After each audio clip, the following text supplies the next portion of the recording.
একটা সুবর্ণ সুযোগ মানে আপনি জি, সেই সময় সেখানে থেকেছেন ফলে আপনার কাছ থেকে জানাটা। কিন্তু আপনি আগে আমার দর্শকদের উদ্দেশ্যে এতটুকু স্পষ্ট করবেন যে সেই সময় আপনার সম্পৃক্ততা, আপনার অবস্থান, আপনার আ আ মানে পদ হ্যাঁ, সেখানে কিভাবে বলছি পদায়ন কিভাবে ছিল? জি, হ্যাঁ, বলছি। সেটি আমি তারপরে অ্যাকচুয়ালি বিডিআর বিডিআর বিদ্রোহের সময় আমি ছিলাম বাংলাদেশ সেনাবাহিনীর অপারেশন পরিদপ্তরের পরিচালক। হুম, অর্থাৎ বাহিনীর ভিতরে অভিযান বা অপারেশন জাতীয় যে বিষয়টা, এটার পরিকল্পনা এবং এটার প্রয়োগ দুটোই কিন্তু অ্যাকচুয়ালি অপারেশন পরিচালকের দায়িত্ব। তো আমি বলবো বাংলাদেশ সেনাবাহিনী যে প্রতিরক্ষার ব্যবস্থা বা প্রতিরক্ষার যে পরিকল্পনা, সেটা কিন্তু কমপ্লিটলি ডাইরেক্টর অপারেশনের দায়িত্ব, এবং আমি সেই দায়িত্বে ছিলাম। হুম, আমি এই দায়িত্বটা গ্রহণ করি ডিসেম্বর মাসের অ্যাকচুয়ালি 15 তারিখে আমি জয়েন করেছি, কিন্তু আমার কর্তব্য বুঝে নিয়েছি 28 তারিখে, ডিসেম্বরের 28 তারিখ।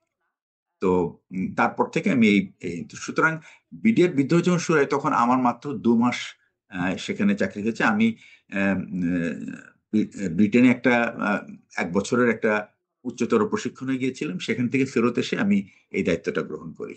এবং দায়িত্ব গ্রহণ করার সাথে সাথেই অ্যাকচুয়ালি তখন 2009 সালের নির্বাচনের যে আওয়ামী লীগ সরকার যেখানে বিজয়ী হয়ে তারা সরকার গঠন করলো, সেই 2008-এর যে ইলেকশন, ডিসেম্বরের ইলেকশন, ওই ইলেকশনে কিন্তু আমি এসে জয়েন করেছি। কিন্তু আমি ইলেকশনের প্রসেসের মধ্যে আমি ছিলাম না, কারণ ইলেকশন ব্যাপারটাও একটা আহ, এই যে বেসামরিক প্রশাসনকে সাহায্য করা, এটাও একটা দায়িত্ব, এবং এই দায়িত্ব কিন্তু পরিকল্পনা করা হয় এই ডাইরেক্টর অফ অপারেশনস দিয়ে। তো সুতরাং আমি আর ওই পরিকল্পনায় ঢুকিনি। আমি শুধুমাত্র ইলেকশনটা শেষ হওয়ার পরে আমি আমার দায়িত্ব বুঝে নিই। হুম, দায়িত্ব বুঝে নেওয়ার পরে তো আমি আমার দায়িত্ব পালন করতে থাকি, এবং বিডিআর এর যে হত্যাকাণ্ড হয় ওই সময় আমি বলবো যে আমি ছিলাম ডাইরেক্টর মিলিটারি অপারেশন, যার কাজ ছিল বাংলাদেশ সেনাবাহিনীর যত রকম অপারেশন আছে সেটাকে পরিকল্পনা করা এবং এটাকে সে সিদ্ধান্ত অনুযায়ী পরিচালনা হুম। করা। এটাই ছিল তো আমার দায়িত্ব। সেই সময় যে অপারেশন রিস্টোর অর্ডার নির্দেশনা দেয়া হয়েছিল, সেই অপারেশনটি কি জি। আপনি সেটির দায়িত্ব কি আপনি ছিলেন? রেস্টোর অর্ডারের আগে আরো একটা ব্যাপার ছিল, সেটা আমি বলি আপনার। সেনাবাহিনীতে আদেশ সাধারণত লিখিত দেওয়া হয়, যেটাতে একেবারে বিস্তারিত আদেশ থাকে। সেনাবাহিনীতে আদেশ দেওয়ার আরেকটা ফর্ম আছে, সেটার নাম হলো ফ্র্যাগমেন্টেশন অর্ডার। অর্থাৎ যখন আমাদের হাতে যখন সময় খুব কম থাকে, তখন আমরা কুইক 1 পৃষ্ঠার ভিতরে একটা আদেশ দিয়ে থাকি, এবং এটা সাধারণত হয় ওয়্যারলেস মেসেজ, যেটা পাঠানো হয়ে থাকে। এবং এই আদেশটা দিয়েই কিন্তু এই বিডিআর হত্যাকাণ্ডের খবর প্রথমে যখন আমরা পাই, 25শে ফেব্রুয়ারি 9:30টার সময় আমাদের সেনাবাহিনীর সদর দপ্তরে তখন একটা মিটিং চলছিল। সেই মিটিং এর ছিল এটা, এই মিটিংটার নাম হলো জিএসপিসি মিটিং।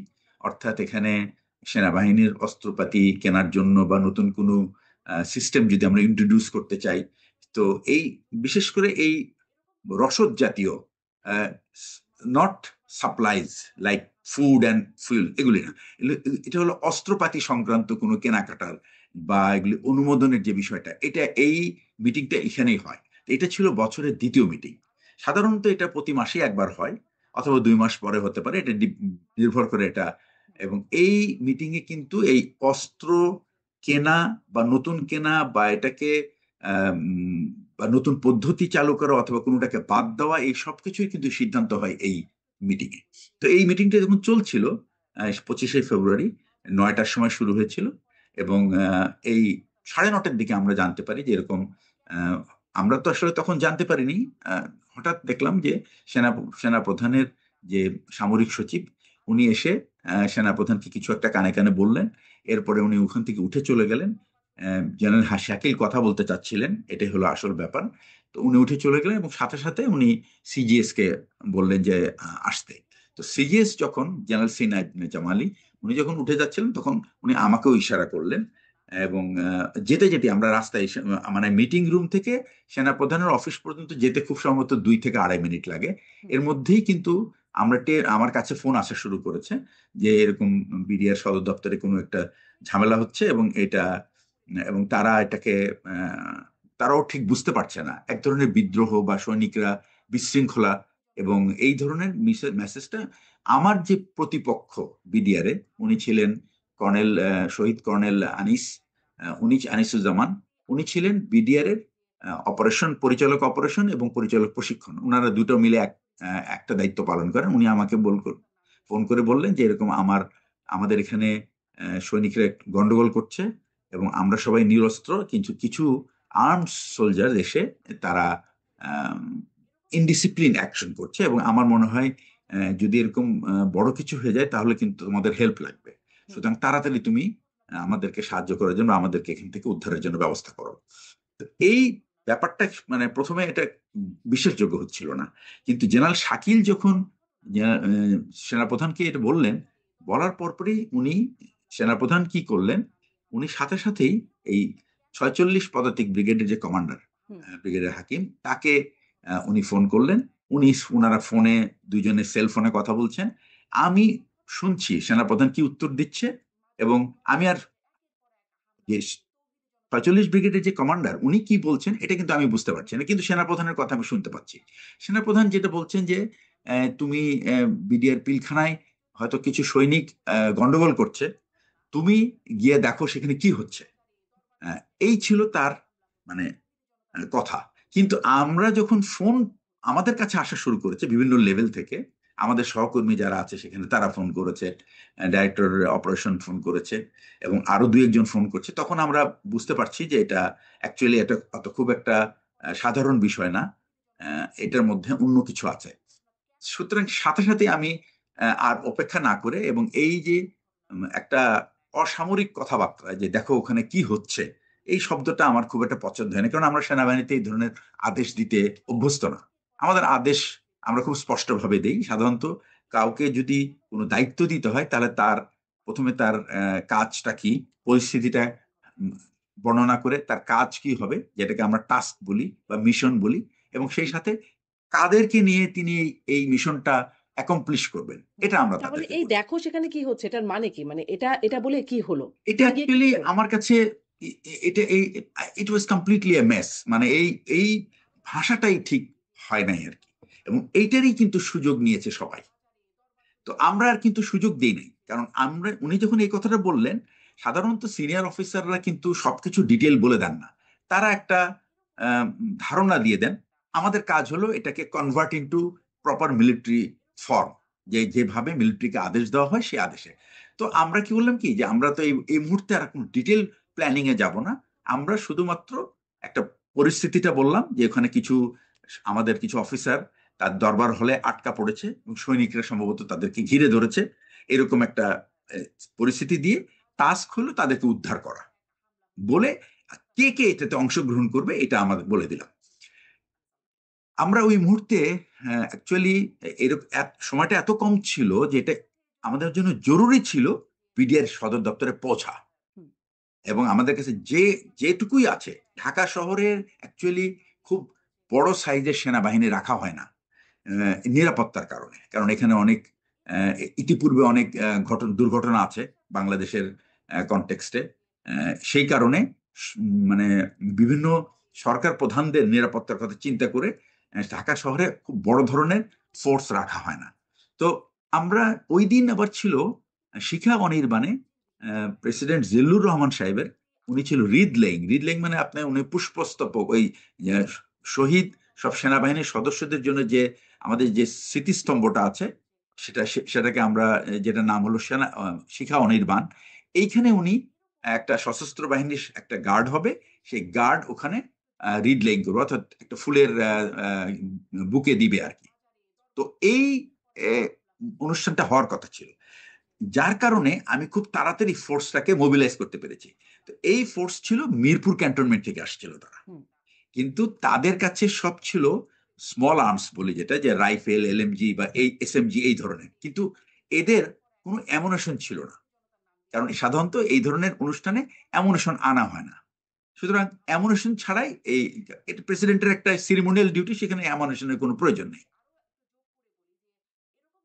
এই যখন আমরা এই ঘটনা হচ্ছে তখন সাথে সাথে প্রেসিডেন্টের প্রোগ্রামটা ক্যান্সেল হয়ে গেল, এবং আমরা জানালাম যে এই মুহূর্তে প্রেসিডেন্টের এখানে আসাটা নিরাপদ না।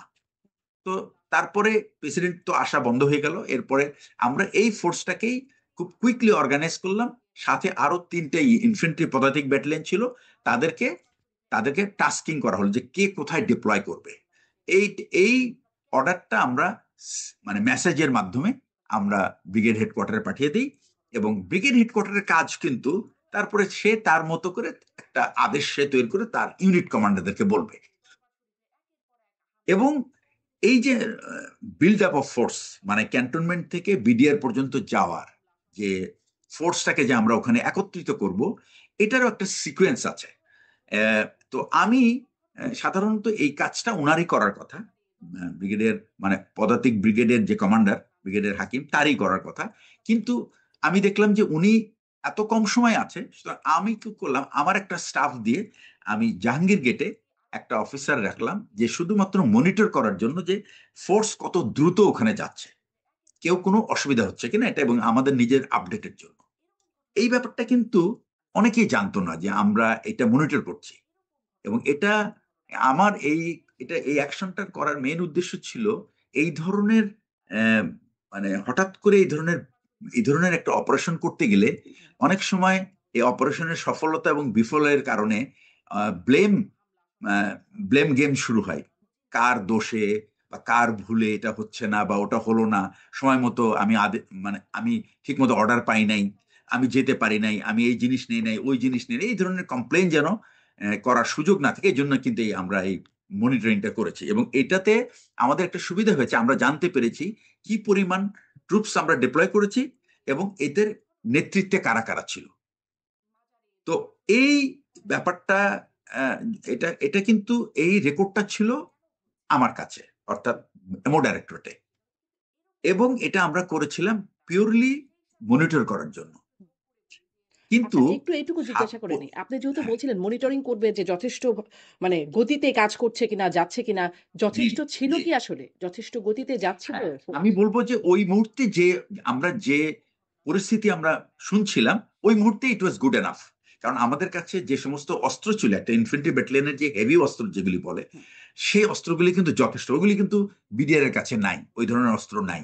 সুতরাং এই অস্ত্র কিন্তু যথেষ্ট, তিনটা ব্যাটালিয়নের এই অস্ত্রগুলি যথেষ্ট পাওয়ারফুল, এবং এগুলি কিন্তু লাইভ অ্যামুনেশন ছিল সাথে, এবং এরা সব অ্যামুনেশন সহ, এমন না যে শুধু অস্ত্র নিয়ে গেছে, they had everything to fight the adversary, অর্থাৎ এনিমিকে ফাইট করার জন্য। আমরা যদি বিডিআর এর ভিতরের যে ফোর্সটা, আমি তাদেরকে যদি বলি অ্যাডভার্সারি ফোর্স, হুম। তাহলে তাদেরকে মানে এলিমিনেট করার জন্য বা তাদেরকে নিরস্ত্র করার জন্য বা তাদেরকে পরাভূত করার জন্য আমাদের কাছে যথেষ্ট ছিল ওই মুহূর্তে। আচ্ছা। কারণ এটা কিন্তু এই পুরো ব্যাপারটা সামরিক অপারেশনের ব্যাপারটা হচ্ছে, ইট ইজ দি মানে use of weapon at the quickest possible time. আচ্ছা। আপনি কত দ্রুত আপনি সৈন্য এবং ফায়ার পাওয়ার একসাথে একটা জায়গায় আপনি একত্রিত করে আপনি এটাকে মানে ইউজ করতে পারেন, সেটার উপরে কিন্তু আপনার সাকসেস। তো যত আপনি সময় দিবেন, তত কিন্তু আপনার অ্যাডভার্সারি বা যে নাকি আপনার বিরুদ্ধে আপনাকে প্রতিরোধ করবে, তারও কিন্তু সে শক্তি সঞ্চয় করতে থাকে। তো আমরা সেনাবাহিনীতে এটা বলি যে আমরা এই সুযোগটা আমরা কাউকে দিতে চাই না, যে অপোনেন্টকে আমরা কম সময় দেব এবং আমরা কুইকলি তাকে আমরা নিউট্রালাইজ করবো। এটাই হলো কিন্তু অ্যাকচুয়ালি সেই ইজ ফাইটটা দ্য হলো না প্রিন্সিপাল। কেন? আপনি যেটা মানে কন্টিনিউ করছেন সেটাই বলবেন। আমি একটু প্রশ্ন করলাম যে হ্যাঁ, সব এখন ঠিকঠাক ফাইটটা কেন গতিতে ছিল হলো না কিন্তু আমি ফাইটটা আপনাকে হলো না। বলি। হ্যাঁ। হ্যাঁ, ফাইটটা হলো না কেন, কারণ এখানে মানে আরেকটা অথরিটি বা কর্তৃপক্ষ পুরো ব্যাপারটাকে আমাদের নলেজের বাইরেই ওভারটেক করে ফেলেছে। এবং এটার মধ্যে আমরা যখন এত দ্রুত এই সমস্ত করছি, ফর্মালিটিস গুলি করছি, এবং এগুলি কিন্তু এমন না যে এগুলি কিন্তু আমার নিজের ইচ্ছে হচ্ছে, এগুলি আমরা করার পরপরই কিন্তু আমরা ইমিডিয়েটলি এগুলি আবার কিন্তু অনুমোদন নিয়ে নিচ্ছি। যেমন আমার বস ছিলেন সিজিএস, আমি তার কাছ থেকে কিন্তু একটা অনুমোদন নিচ্ছি, আমরা এই করছি। এবং জেনারেলি এগুলি এত এত কঠিন কাজ না, এই ধরনের একটা অপারেশন অর্ডার তৈরি করা বা ডিপ্লয় করা ইটস নট দ্যাট ডিফিকাল্ট একটা জব, এবং এটা আমরা অভ্যস্ত এই সমস্ত কাজ করে। তো এটা এটা হওয়ার পরে আমরা দেখলাম যে হঠাৎ করে আমার স্টাফ একজন বলল যে, স্যার এই বিডিআর তো স্যার এমপিরা দেখি ফ্ল্যাগ নিয়ে তারা তো গেটের দিকে গেটের কাছে চলে গেছে। আমরা তো চিন্তা করলাম যে এমপিদের তো, আমরা তো এমপিদেরকে ওখানে এক্সপেক্টই করছি না। এবং টিভিতে দেখলাম যে এরকম মুন্নি সাহার কাভারেজ হচ্ছে, এবং সে বিডিআর এর সব বঞ্চনার কাহিনী সে কাল্পনিক কাহিনীগুলি তুলে ধরছে, এবং এবং সে চেষ্টা করছে বলার জন্য যে বিডিআর এর সৈনিকরা খুব মানে ক্ষুব্ধ, এবং তাদের প্রতি অবিচার অন্যায় করা হচ্ছে দীর্ঘদিন থেকে, এবং যার কারণে আচ্ছা এখানে একটা কথা বলে রাখি যে সেটা হচ্ছে যে সেনাবাহিনীর যে সামারি ডিসপোজাল বলে একটা ব্যাপার আছে, যে সেনাবাহিনী বা এই ধরনের ডিসিপ্লিন বাহিনীতে কিন্তু অপরাধ করলে সাথে সাথে বিচার, একটা সংক্ষিপ্ত বিচারের একটা ব্যবস্থা আছে, যেন এই অপরাধগুলি আর না ঘটে।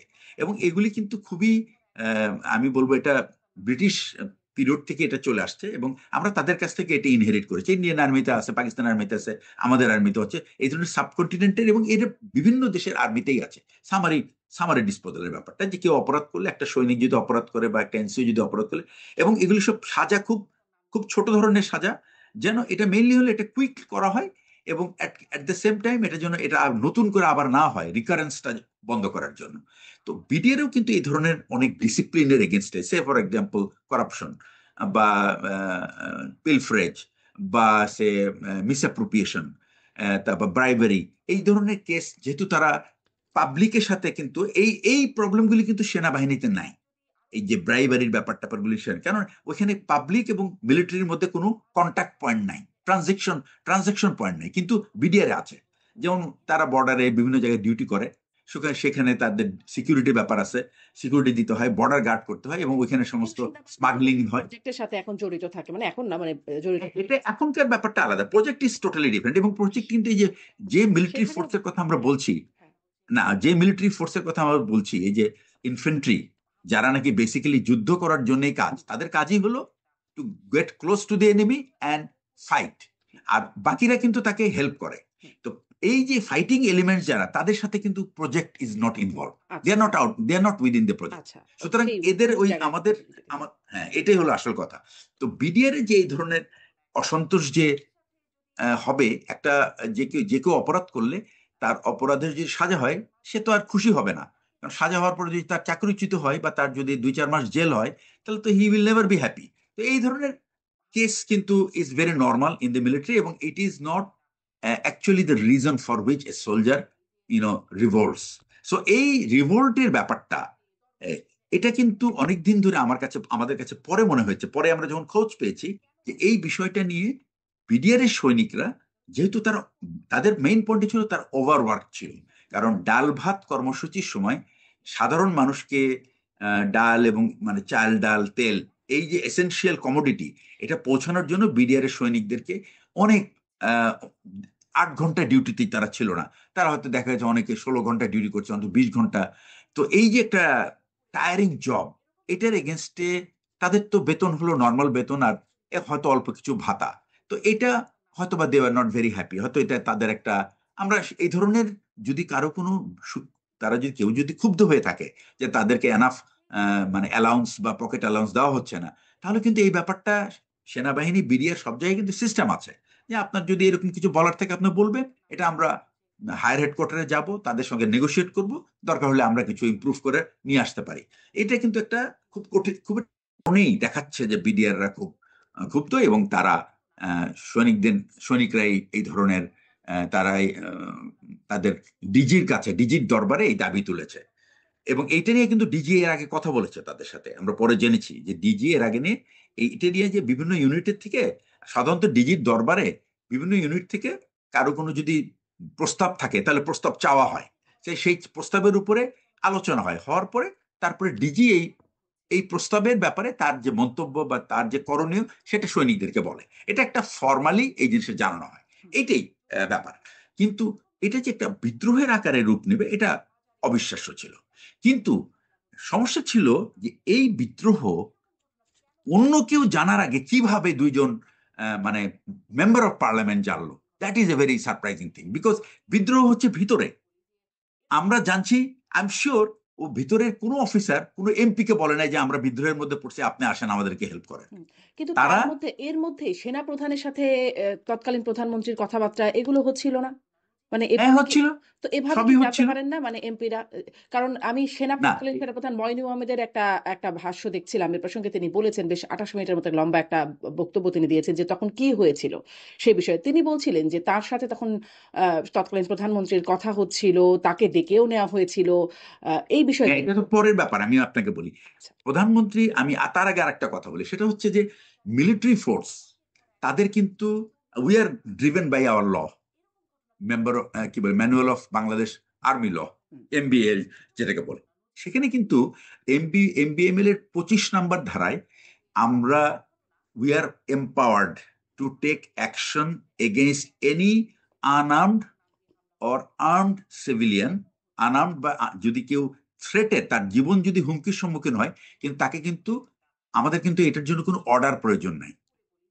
আমরা কিন্তু এই ধারার অধীনেই কিন্তু আমরা আমি মানে যে থ্রেট, তার থ্রেটের এগেনস্টে আমি কিন্তু I can take action to save him. তো এটার জন্য কিন্তু কারো যদি আমি কারো এই জীবনের, তার জীবনের হুমকি এইটা জেনে যদি আমি কারোর পারমিশনের জন্য অপেক্ষা করতাম, তো আমি তো তাকে জীবনেও বাঁচাতে পারবো না।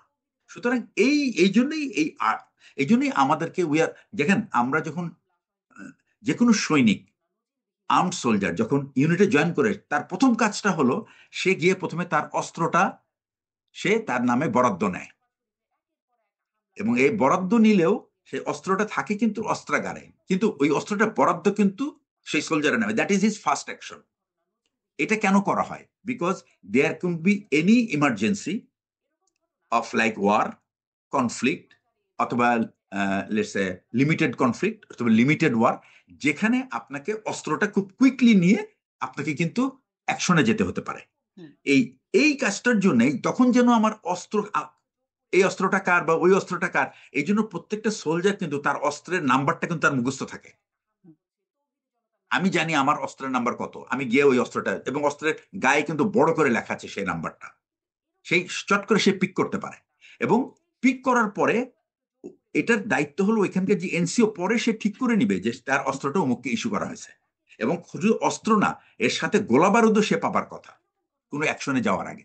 সুতরাং এটা একটা সেট ড্রিল, এটার মধ্যে কোনো রকম সন্দেহ কারো নাই। সুতরাং যখনই আমি কোনো অ্যাকশনে যাব, সেটা অপারেশনাল হোক আর নন অপারেশনাল হোক, প্রত্যেকটা সোলজার কিন্তু will carry the weapon and he will carry the first line ammunition.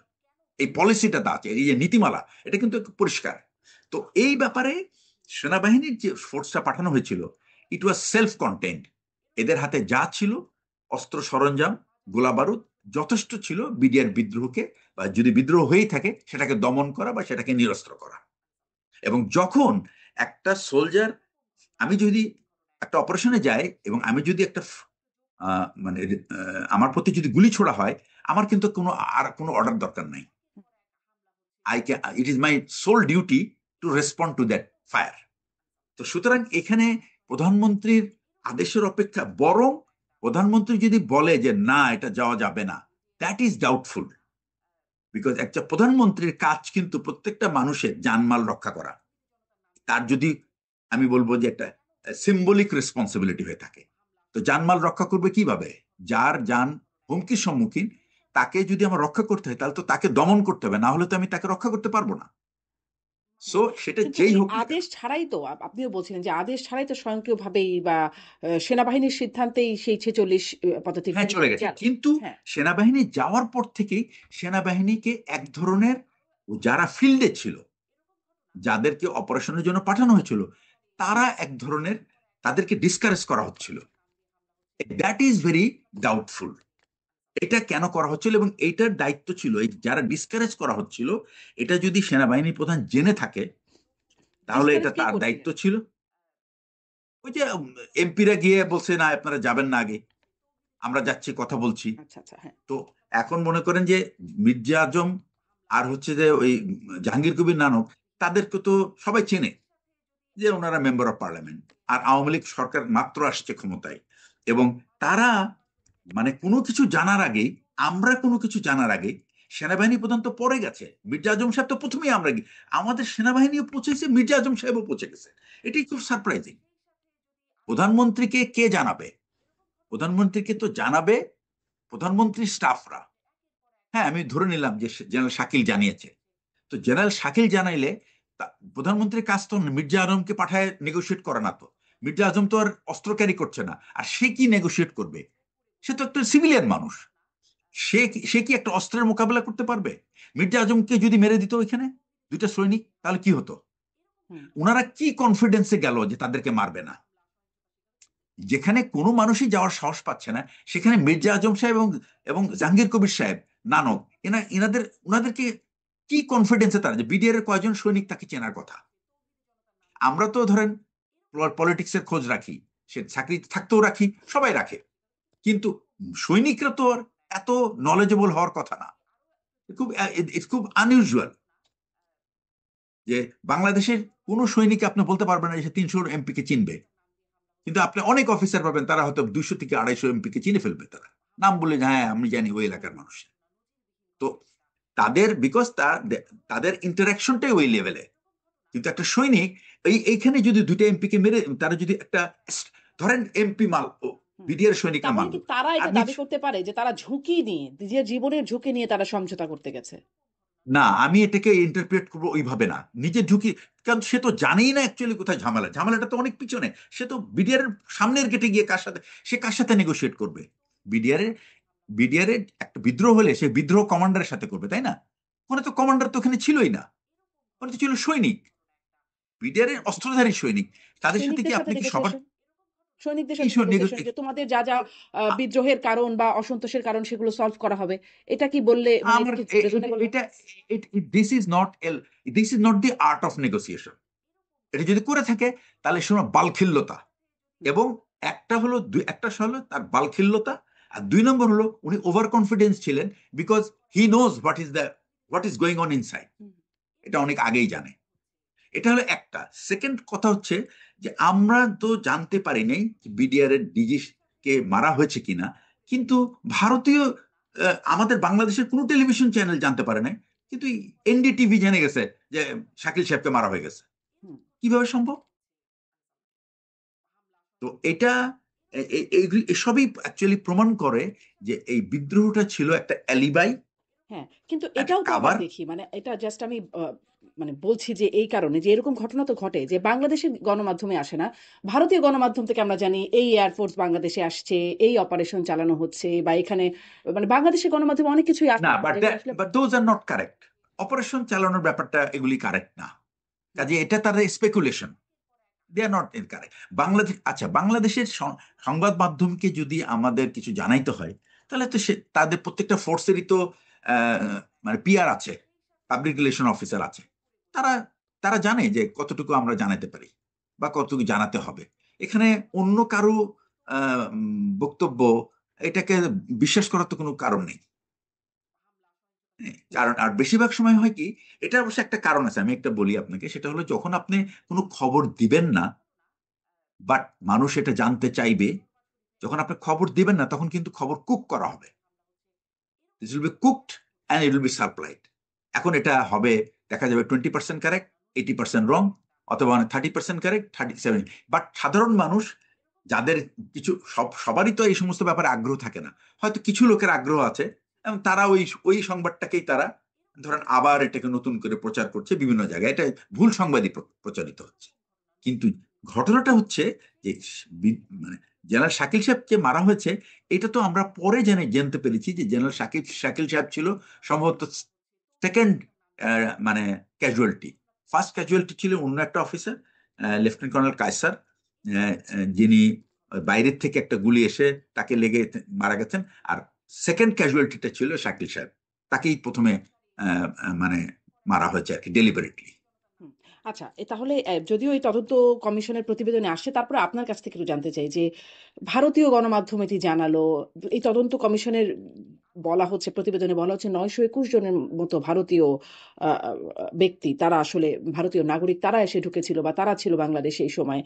বা- ভারত কি চেয়েছিল, সেই 921 জনকে কিভাবে ঢোকানো হয়েছিল, আহ, মানে এবং ভিতরে অস্ত্র শস্ত্র সেগুলো কিভাবে গিয়েছিল, একটু যদি খুব সংক্ষেপে আমাদেরকে বলেন।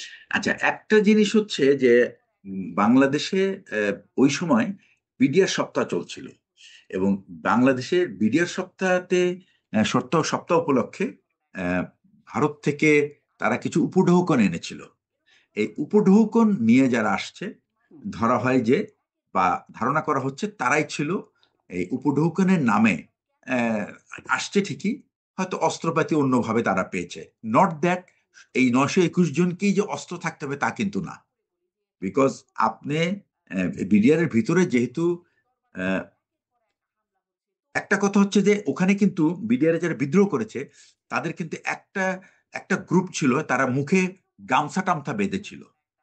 প্রশ্ন হচ্ছে সে তার এই ডিমান্ডটা যদি লেজিটিমেট হয় তাহলে সে গামছা বাঁধবে কেন? গামছা বাঁধার কথা না তো। যেন তার মানে পরবর্তীতে তাকে কার শনাক্ত করে ব্যবস্থা না নেওয়া হয় তার বিরুদ্ধে। না ব্যবস্থা প্রথম কথা হচ্ছে তাহলে তার তার মানে কি শুরুতেই কি উদ্দেশ্যই ছিল কিল করা? ব্যাপারটা বুঝতে পেরেছেন তো?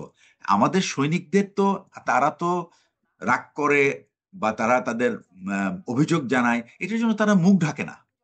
এবং বিডিআর এর সোলজাররা কিন্তু, আমি শুনেছি, আমি অবশ্য বিডিআর এ কখনো চাকরি করি নাই, আমি শুনেছি বিডিআর অফিসার যারা, তারা বিশ্বাসই করতে পারে না যে বিডিআর এর সৈনিক এই কাজটা করতে পারে। তারা বলে অসম্ভব, কারণ বিডিআর এর সৈনিকরা সেনাবাহিনীর সৈনিকের থেকেও তারা বেশি লয়াল এবং বেশি ডিসিপ্লিন।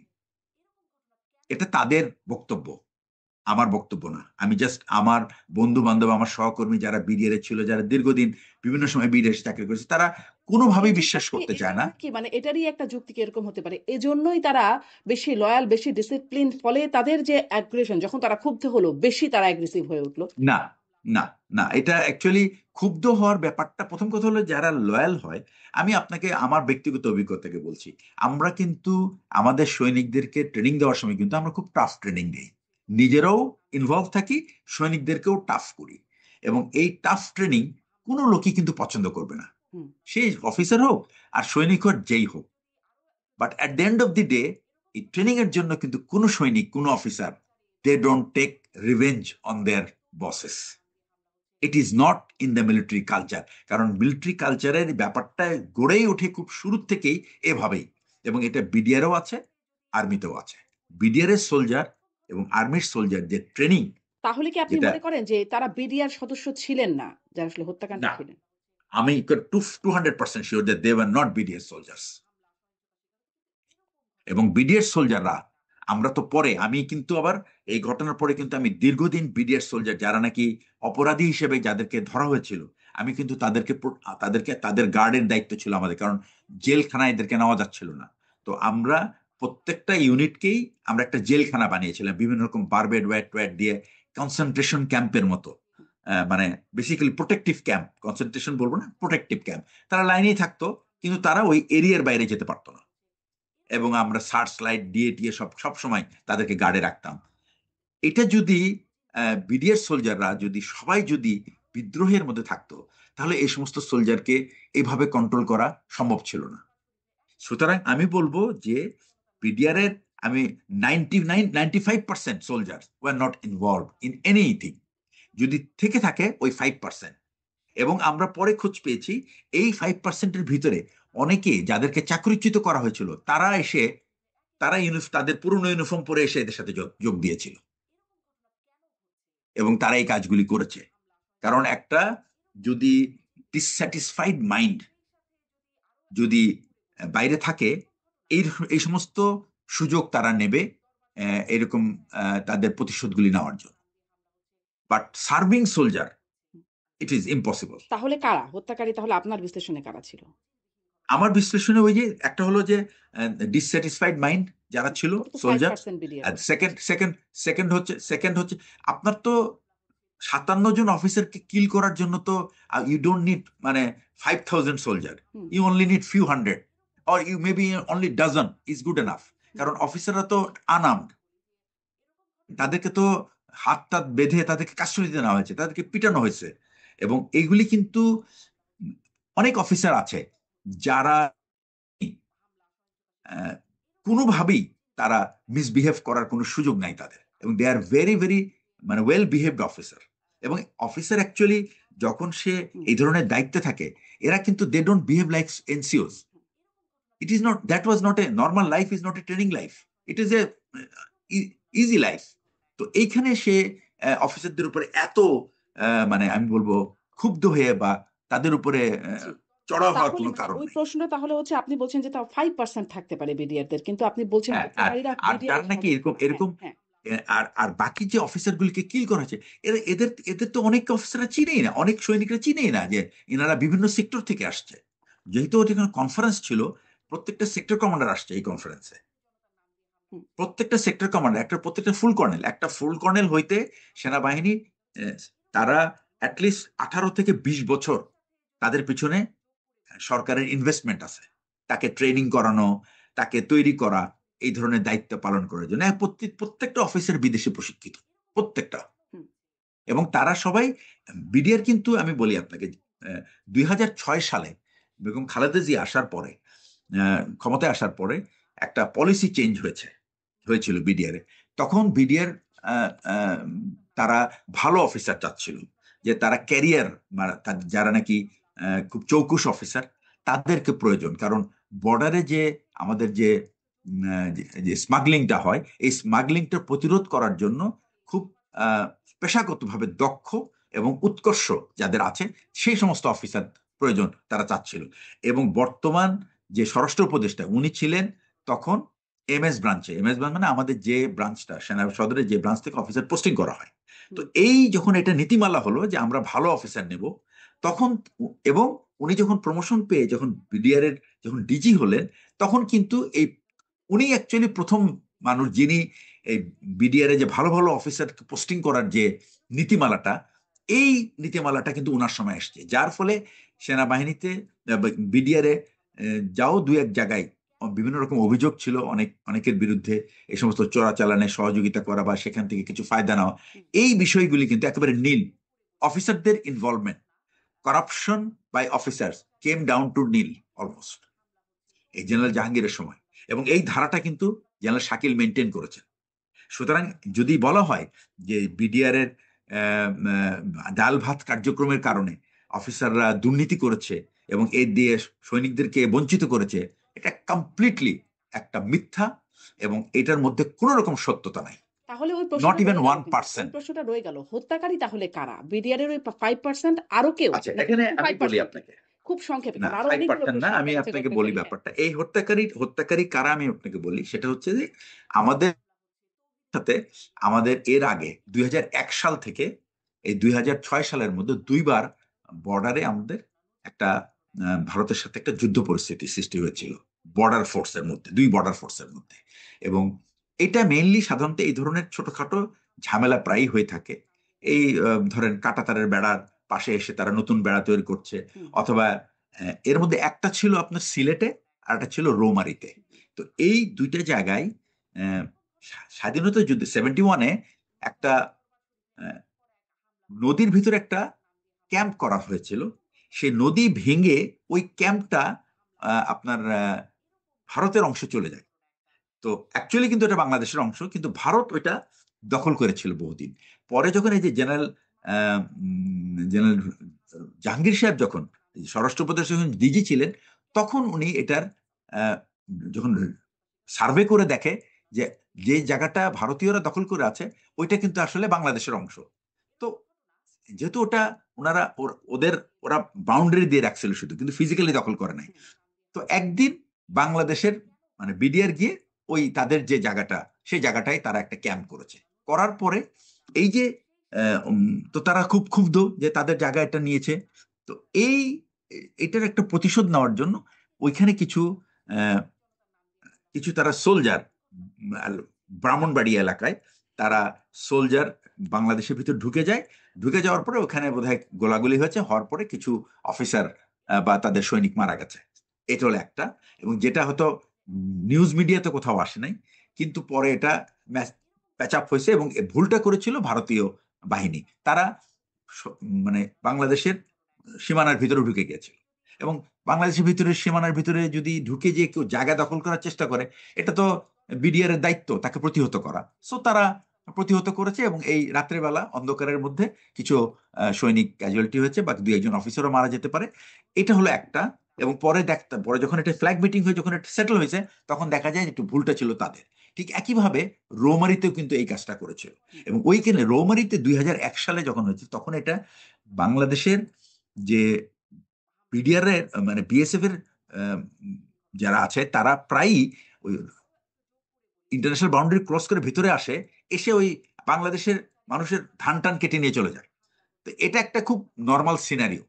তো ওই সময় হচ্ছে কি শীতের দিনে ওরা ওই যে ধান কাটার জন্য ভিতর ঢুকছে, কিন্তু ওরা বুঝতে পারে নাই যে ওরা অ্যাকচুয়ালি অন্ধকার ছিল, ওরা ঢুকে গেছে বাংলাদেশের অনেক ভিতরে এবং একটা বিডিআর ক্যাম্পের পাশে। এই খবরটা ওই ক্ষেতের যারা জমিতে যারা কাজ করে অনেক ভোরে, তখন তারা টের পেয়েছে যে এরকম ইন্ডিয়ান মানে বিএসএফ ঢুকে গেছে ভিতরে। এটা বিডিআর কে বলছে যে ইন্ডিয়ান কিন্তু অনেক ইন্ডিয়ান বিএসএফ ভিতরে ঢুকে গেছে, আপনারা তাড়াতাড়ি পজিশন নেন, না হলে কিন্তু আপনাদের জায়গাটাকে দখল করে ফেলবে, এরকম একটা কিছু। তো যার ফলে যে ওই রাত্রেবেলা তারা চাতের দিক থেকে ট্র্যাপড হয়ে গেছে এবং ওই ফায়ার খোলার ফলে ওখানে বেশ একটা বড় ক্যাজুয়ালিটি হয়েছে। তো এই দুইটা ক্যাজুয়ালিটি ইন্ডিয়ানরা তারা কখনো এটা মেনে নিতে পারে না, এবং এটা তারা এটার প্রতিশোধ তারা সুযোগ খুঁজছিল। এবং এই 2008 সালে বা 2009 সালে 25 ফেব্রুয়ারি ছিল সেই সুযোগ। কারণ এই ঘটনাগুলি 2001-এর পরে হচ্ছে খালেদা জিয়ার গভর্নমেন্ট আসছে, এবং বিডিআর কিন্তু কখনোই এই 5 বছর বাংলাদেশের মানে বিএসএফ কখনোই বাংলাদেশ বিডিআর এর সাথে কোনোদিন মানে পেরে ওঠে নাই। কারণ বিডিআর কে তখন বিডিআর এর প্রতি তার বিডিআররা একটা নীতি গ্রহণ করেছিল যে আমাদের এদিকে যদি কোনো সময় ফায়ার করা হয় আমরা কিন্তু তাদেরকে ফায়ার করব। যার ফলে মানে বিডিআর এবং বিএসএফ তারা একেবারে একে অপরের দিকে মানে বিডিআর কখনো চোখ নামিয়ে কথা বলে নাই, সোজা কথা। যদি বাংলাদেশের একটা মানুষকে তারা অহেতুক মেরেছে, তো এটার জন্য কিন্তু তাদেরকে তার পাল্টা জবাব দিয়েছে বিডিআর। তো এই যে এই যে বিহেভিয়ারটা, এটা প্রতিশোধ ইন্ডিয়া নিতে তারা এই কাজটা করলো, মানে ওই দুইটা ঘটনার একটা প্রতিশোধ নিতে তারা করলো, তো প্রতিশোধ নিতে এই 57 জন সেনা কর্মকর্তাকে তারা মানে এটাকে র্যান্ডম মেরে ফেললো নাকি তাদের না, কোনো টার্গেট? এটা 57 জন সিলেক্ট করে নাই, তারা একটা ম্যাসাকার করে। এটা হলো এটাতে দুইটা জিনিস দেখেন আপনি। একটা হচ্ছে যে প্রথমে বিডিআর কে তাদের তাদের মনোবলকে একেবারে পুরো ভেঙে দেওয়া, কারণ এতগুলি অফিসার, এত বড় একটা ইনসিডেন্ট, এবং এই যে অবিশ্বাস যে তৈরি হয়ে গেল যে একটা অথরিটির সাথে সোলজারদের যে যে একটা ইউনিট, তো অ্যাকচুয়ালি একটা ফোর্স ক্যানট ফাংশন যখন অফিসার এবং সৈনিকের মধ্যে যে মিসট্রাস্ট হয়, এটা তখন এটা ফাংশন করতে পারে না। তো এই যে মিসট্রাস্টটা তৈরি হলো, এই mistrust has damage the entire force and it has weaken them. তো শুধু তাই না, এই অফিসারগুলি কিন্তু গেছে আর্মি থেকে। সো আর্মির একটা বড় অংশের একটা অফিসার, এই যে প্রায় 13-14 জন ফুল কর্নেল, 2 জন ব্রিগেডিয়ার, একজন major general, so many lieutenant colonels and majors, এগুলো তো বিরাট অ্যাসেট। হঠাৎ করে এটা খালি হয়ে যাওয়া তো মানে চারটিখানি কথা না, ইটস এ হিউজ লস। তো এই যে মানসিক প্রেশার, এই যে একটা mental pressure on the entire force, এবং এটাতে পুরো ফোর্সের যে বিশ্বাসের জায়গাটা একটা চিড়, এটা খুব সহজে রিপেয়ার খুব কষ্ট করছিল। জি, বলা হয় বাট যে এখন চৌকস বেছে বেছে চৌকস কর্মকর্তাদেরকে পাঠানো হয়েছিল সেখানে। হ্যাঁ, আহ, বেছে বেছে পাঠান। এটার আরেকটা ব্যাপার আছে, এগুলো আমরা পরে ইনকোয়ারি করে দেখেছি যে যে সমস্ত অফিসারদেরকে টার্গেট করা হয়েছিল তারা বিভিন্নভাবে আহ, যেমন ওখানে আমার কয়েকজন কলিগ ছিল যারা র্যাবে ছিল, এবং র্যাবে থাকা অবস্থায় যে জেএমবি, যে বাংলা ভাইয়ের যে একটা উত্থান হয়েছিল, এদেরকে দমন করার জন্য র্যাব একটা খুব সাকসেসফুল ছিল। এবং র্যাবের কয়েকটা অফিসার তারা দিনরাত পরিশ্রম করে এই বাংলা ভাইয়ের বাহিনীটাকে দমন করেছে। তো বাংলা ভাইয়ের যে ব্রাদার ইন ল, এটা হলো ওই মির্জা আজম, সে ছিল বাংলা ভাইয়ের মানে তার বোনের হাজবেন্ড। তো এটা এই প্রতিশোধটা কিন্তু একেবারে পুরো পারিবারিক পর্যায়ে। কিন্তু গুলজার, এই কর্নেল গুলজার যিনি ছিলেন এই এই অপারেশনের নেতৃত্ব দিয়েছিলেন এই বাংলা ভাইকে ধরার ব্যাপারে, সারা বাংলাদেশের কিন্তু পুরো অপারেশনটা কিন্তু কন্ডাক্ট করছে গুলজার। গুলজার, এমদাদ, দুইটা এমদাদ ছিল, দুইজনই কিন্তু র্যাবে ছিল। এইরা এরা মানে খুবই গুরুত্বপূর্ণ ভূমিকা রেখেছিল এই অপারেশনগুলিতে, এবং এরা হয়ে গেছিল এই সমস্ত সন্ত্রাসী এবং বাংলা ভাইদের মানে যারা আত্মীয় স্বজন তাদের টার্গেট। হুম, তো যখন একটা মানুষ যখন কমন টার্গেট হয় 3-4 জনের, ভারতেরও কমন টার্গেট, ওইদিকে বাংলা ভাইয়েরও টার্গেট, তারপর সন্ত্রাসীদেরও টার্গেট, তখন তো তাকে আহ, মানে এলিমিনেট করা খুব সহজ কাজ, মানে খুব কঠিন কাজ না। আর এখানে সবচেয়ে বেশি আমরা আমাদের কাছে খারাপ লেগেছে যে তার মানে কি কয়েকজন কমন টার্গেট ছিল আর বাকিরা র্যান্ডম ছিল? র্যান্ডম কিছু ছিল, কোলাটারাল ড্যামেজ, আর কিছু ছিল একবারে পুরো টার্গেটেড কিলিং।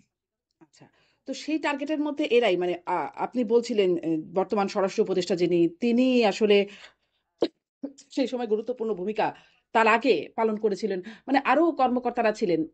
শুধু এই কজনই টার্গেটেড হলেন, মানে এটা কি কমন টার্গেট হবার কারণ, মানে আর কেউ টার্গেটেড হলেন না কেন? আরো যারা 14 এটা জন অ্যাকচুয়ালি কর্মকর্তা ছিলেন। মানে যেহেতু এই সমস্ত যারা অপরাধী ছিল, এরাও কিন্তু আস্তে আস্তে এদেরকে কিন্তু মানে বিদায়, দুনিয়া থেকে বিদায় করে দেওয়া হয়েছে বিভিন্ন ভাবে। যেমন ইন্টারোগেশনের নামে, বিকজ এই যে পুরো ঘটনার প্ল্যানিং এ কিন্তু কিছু অল্প কিছু লোক ছিল, এবং যখন ইন্টারোগেশন শুরু হলো, এই যে এদেরকে মানে বিদ্রোহটা দমনের পরে যখন প্রশ্ন করা শুরু হলো, তখন কিন্তু অফিসাররা বের করতে পেরেছিল যে 4-5টা অফিসার ছিল যারা খুব সিরিয়াসলি, খুব কষ্ট করে এই তথ্যগুলি বের করেছে যে কারা কারা প্ল্যানিং এ ইনভলভ ছিল। যারা বের করেছিল যে এই শেখ সেলিম, তারপর তাপস, এরা যে মিটিং করেছে বিডিআর এর ভিতরে কোন কোন সৈনিকদের সাথে কিভাবে করেছে, তো এগুলি যখন এই সমস্ত সৈনিকরা যখন এগুলি বলে দিয়েছে, এই সৈনিকদেরকে কিন্তু একেবারে মানে ইন্টারোগেশনের নামে ওই সরিয়ে নিয়ে যেয়ে তারপর কিন্তু এদেরকে মেরে ফেলা হয়েছে, এবং এগুলি কিন্তু আর ফেরত আসে নাই। মনে করেন যে এদের সবাইকে ধরা হয়েছে, সাসপেক্ট ধরে ধরে আমরা ইন্টারোগেশন করেছি, ইন্টারোগেশন করে খবর বের করা হচ্ছে, করার পরে ধরেন এক জায়গায় জমা করা হলো, তারপরে ওখান থেকে বলা হলো যে আরো ইনভেস্টিগেশন করতে হবে বলে সরায় নিয়ে চলে গেল, ইয়ে বাস they have just kill them, তো এভিডেন্সটাই কিন্তু আমার চলে গেল। মানে আমার অপরাধীকে হারালামই, সেই সাথে অপরাধীর সাথে যারা জড়িত ছিল এই সমস্ত সবকিছু কিন্তু আমরা ওই একজনের, এরকম ভাবে কিন্তু অনেক বিডিআর সোলজারদেরকে কিন্তু মেরে ফেলা হয়েছে, হুম, এবং এটা খুব ডেলিবারেটলি করা হয়েছে যেন বিডিআর এর যে যে এই হত্যাকাণ্ডের মূল পরিকল্পনাকারী যারা, হুম। তারা যেন কখনোই লোক সম্মুখে যেন না আসে। এই যে এভিডেন্স এভাবে কিন্তু নষ্ট করে দেয়া হলো, মানে সাক্ষীও নষ্ট জি, করে দেয়া হলো। এটি এখন বর্তমান যে তদন্ত কমিশন তারাও বলছে, তদন্ত কমিশনের প্রধানের বক্তব্য শুনছিলাম যে 16 বছর আগের অনেক এভিডেন্স নষ্ট করা হয়েছে। কিন্তু তখন 16 বছর আগে তখন তো তদন্ত কমিশন গঠিত হয়েছিল, তো যার নেতৃত্বে ছিলেন বর্তমান স্বরাষ্ট্র উপদেষ্টা। তখন কেন না, কিছু হলো উনি না? ছিলেন না, এটা উনি ছিলেন সরকারের দেওয়া না। ওখানে তদন্ত হয়েছে দুইটা। একটা হলো সেনাবাহিনী তদন্ত করেছে, সেনাবাহিনী তদন্ত করেছে যে কি কারণে বিদ্রোহটা হয়েছে এবং কারা কারা এই সমস্ত হত্যাকাণ্ডে জড়িত, এটা বের করার জন্য। তো সেনাবাহিনী যখন তদন্ত করে, তখন এটা কিন্তু সেনাবাহিনী প্রধানের আদেশে হয়, এখানে সরকার ইজ নট ইনভলভ। হুম, এই জাহাঙ্গীর সাহেব ছিলেন স্বরাষ্ট্র উপদেষ্টা, ছিলেন সেই তদন্ত কমিটির চেয়ারম্যান, এবং তার কিন্তু কর্মপরিধি কমেছে, উনি তো আর কারো কাছে পৌঁছাতে পারেন নাই। ওনার তদন্ত ছিল সেনাবাহিনীর সদরের ভিতরে, সেনাবাহিনীর থেকে যে সমস্ত অফিসার গেছে, যারা বেঁচে ছিল তাদের হয়তো মানে সাক্ষী নিয়েছে, বা যারা যারা এই অভিযান পরিচালনা করেছে, কেন হয় না এগুলি কারণ সে বের করেছে। কিন্তু যেটা নাকি সরকারের কমিশন ছিল, সরকার কিন্তু কমিশন করেনি, সরকার করেছিল কমিটি। কমিটি এবং কমিশনের মধ্যে অনেক পার্থক্য আছে। কমিটিটার কিন্তু সে, তার কর্মপরিধি কিন্তু খুব কম এবং তার ক্ষমতাও কম, সে যে কাউকে ডাকতে পারে না এভিডেন্সের জন্য। কিন্তু যেমন এই কমিশন, তারা যে কাউকে ডাকতে পারতো, তারা সেনা প্রধানের সাক্ষী নিয়েছে, নৌবাহিনী প্রধানের সাক্ষী নিয়েছে, যত হচ্ছে রিটায়ার সবাইকে, সবার কাছে তারা পৌঁছাতে পারে, কারণ এটার ক্ষমতা ছিল অনেক অনেক, মানে এটা অনেকটা এই যে যিনি নাকি কমিশনের প্রধান ছিলেন, উনার স্ট্যাটাসটা ছিল উনি অ্যাপিলেট ডিভিশনের জাস্টিসের স্ট্যাটাস, বাকি সবাই হলো হাইকোর্টের বিচারপতিদের স্ট্যাটাস। তার মানে আপনি বুঝতে পারছেন যে এদের লেভেলটা কত। হুম। কিন্তু ওইটা ছিল কমিটি, সচিব কমিটি, তো সচিব তো আর সে মন্ত্রীকে ডাকার সাহসই পাবে না। এখানে ইনভলভ ছিল যে পলিটিশিয়ান গুলি, তাদেরকে তো ডাকা হয়নি, এবং নির্দেশ ছিল সরকারের এরা কেউ সাক্ষী দিতে যাবে না। সুতরাং কমিটির তো কাজ সব, এখন বরং আমি মনে করি যে এই কমিটিকে এখন ডাকা উচিত, এই কমিশনের রিপোর্ট অনুযায়ী তোমরা কেন তোমাদের কাজ করতে পারো নাই সেটা বলো। এটা কিন্তু অলরেডি বলেছে তারা, এই কমিশন কিন্তু বের করেছে যে তারা কেন তাদের কাজগুলি ঠিক মতো করে নাই, এই কাজগুলি তারা, এই কি কি তাদের লিমিটেশন ছিল এটা তারা কিন্তু বলেছে। কিন্তু সেনাবাহিনীর যে কমিটি তারাও কেন তাদের কাজটা করলো না? হ্যাঁ, তারা তাদের কাজ করেছে, কিন্তু এই কাজ, এটা অ্যাকচুয়ালি এই রিপোর্টটা যে যেটুকুই করেছে, তারা তাদের যে অ্যাকচুয়ালি প্রত্যেকটা তদন্তের কিন্তু একটা টার্মস অফ রেফারেন্স থাকে, হুম, যে আপনি তদন্ত করে কি বের করবেন আপনি। তো সেই টার্মস অফ রেফারেন্স যদি সে না, তাহলে তো ওই তদন্ত তো গ্রহণই হবে না। হুম।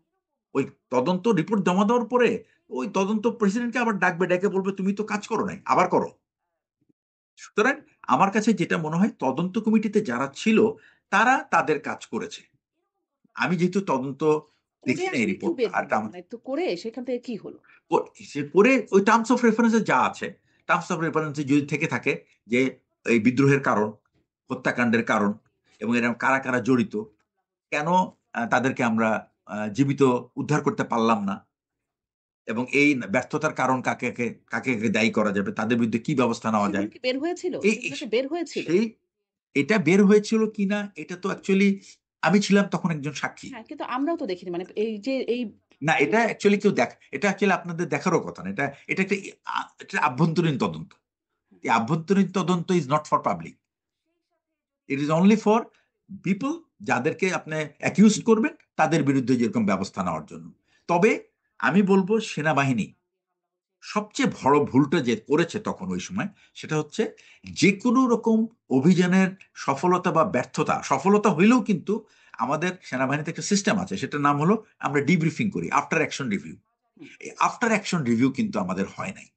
আমি আমার অপারেশনাল ডিরেক্টরেটে আমরা একটা ইন্টারনাল রিভিউ করেছিলাম যে আমাদের ডিপ্লয়মেন্ট কত কুইক হয়েছে, আমরা কি এনাফ ফোর্স মাস্টার করতে পারছি কিনা, আমরা কি কি রিসোর্স আমরা আমাদের দরকার ছিল কিন্তু আমরা পাই নাই, কারণ পলিসিতে এটা নাই। সুতরাং এই জিনিসগুলো কিন্তু আমরা ইন্টারনালি তৈরি করেছি, অতটা এটা হওয়া উচিত ছিল সেনাবাহিনী লেভেলে। কারণ এত বড় একটা অপারেশন এবং সেই অপারেশনের সাকসেস অথবা ফেইলার যেটাই হোক না কেন, এটা কিন্তু রিভিউ ওয়াজ এ মাস্ট, যেটা হুম। সেনাবাহিনী কোনোদিন কোনো, এটা চরম তাহলে কি অন্যায় হয়েছে আমি তাহলে বলবো। কি এটা বর্তমান স্বরাষ্ট্র উপদেষ্টার একটা ব্যর্থতা? তিনি তদন্ত কমিটির সেই না, সময়ের এটা স্বরাষ্ট্র অ্যাকচুয়ালি স্বরাষ্ট্র উপদেষ্টার ব্যর্থতা ঠিক না। স্বরাষ্ট্র উপদেষ্টাকে এটা আমি বলবো জেনারেল মঈনের ব্যর্থতা। উনি ছিলেন সেনাপ্রধান, উনার বের করা উচিত ছিল কেন উনার বাহিনী উনার অফিসারদেরকে উদ্ধার করতে পারলো না। এজন্য তো ওই যে তদন্ত কমিটি তখন বর্তমান স্বরাষ্ট্র উপদেষ্টা তখন সেই তদন্ত কমিটির প্রধান ছিল। উনি তো করে হ্যাঁ, দিয়েছেন। এটা তো এটা বের অ্যাকচুয়ালি করার কথা ছিল না? না, জেনারেল মঈন হলো উনাকে বের করতে বলেছেন। হুম। তো উনি তো জেনারেল মঈনকে উনি এই দায়িত্বের বাইরে রাখবেন, এই অপরাধের বাইরে রাখবেন, কারণ হি ইজ দি অথরিটি।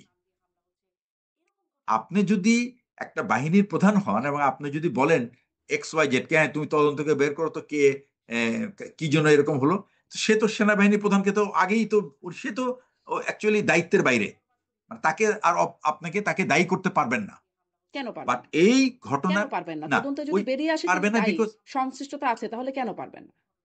না এটা তো অ্যাকচুয়ালি এটা আমি জানি না, এটা এটা অ্যাকচুয়ালি সম্ভব না, এটা হয় নাই আগে। আপনি যখন নিজেই বা যখন তার মানে একটা আপনারা তদন্তে বাহিনীর কাজ প্রধান, করতে পারেন নাই, মানে পারেন না। যদি না তাই হয় এটা ব্যর্থতা, তাহলে অ্যাকচুয়ালি, তদন্তে হ্যাঁ আসলে কেন এটা বলেন না? এটা না এটা এটা যদি সেনাবাহিনীর উপরের কোনো অথরিটি থাকতো, কর্তৃপক্ষ থাকতো, তারা যদি বলতো যে আপনাদেরকে বের করতে হবে যে সেনাবাহিনী, তখন কিন্তু সেনাবাহিনী প্রধানের মধ্যে চলে আসতো। কিন্তু সেনাবাহিনী প্রধান নিজে যখন বের করতে গেছে তখন কিন্তু উনি আর এই পার্টের, উনি হচ্ছে he is out of the responsibility.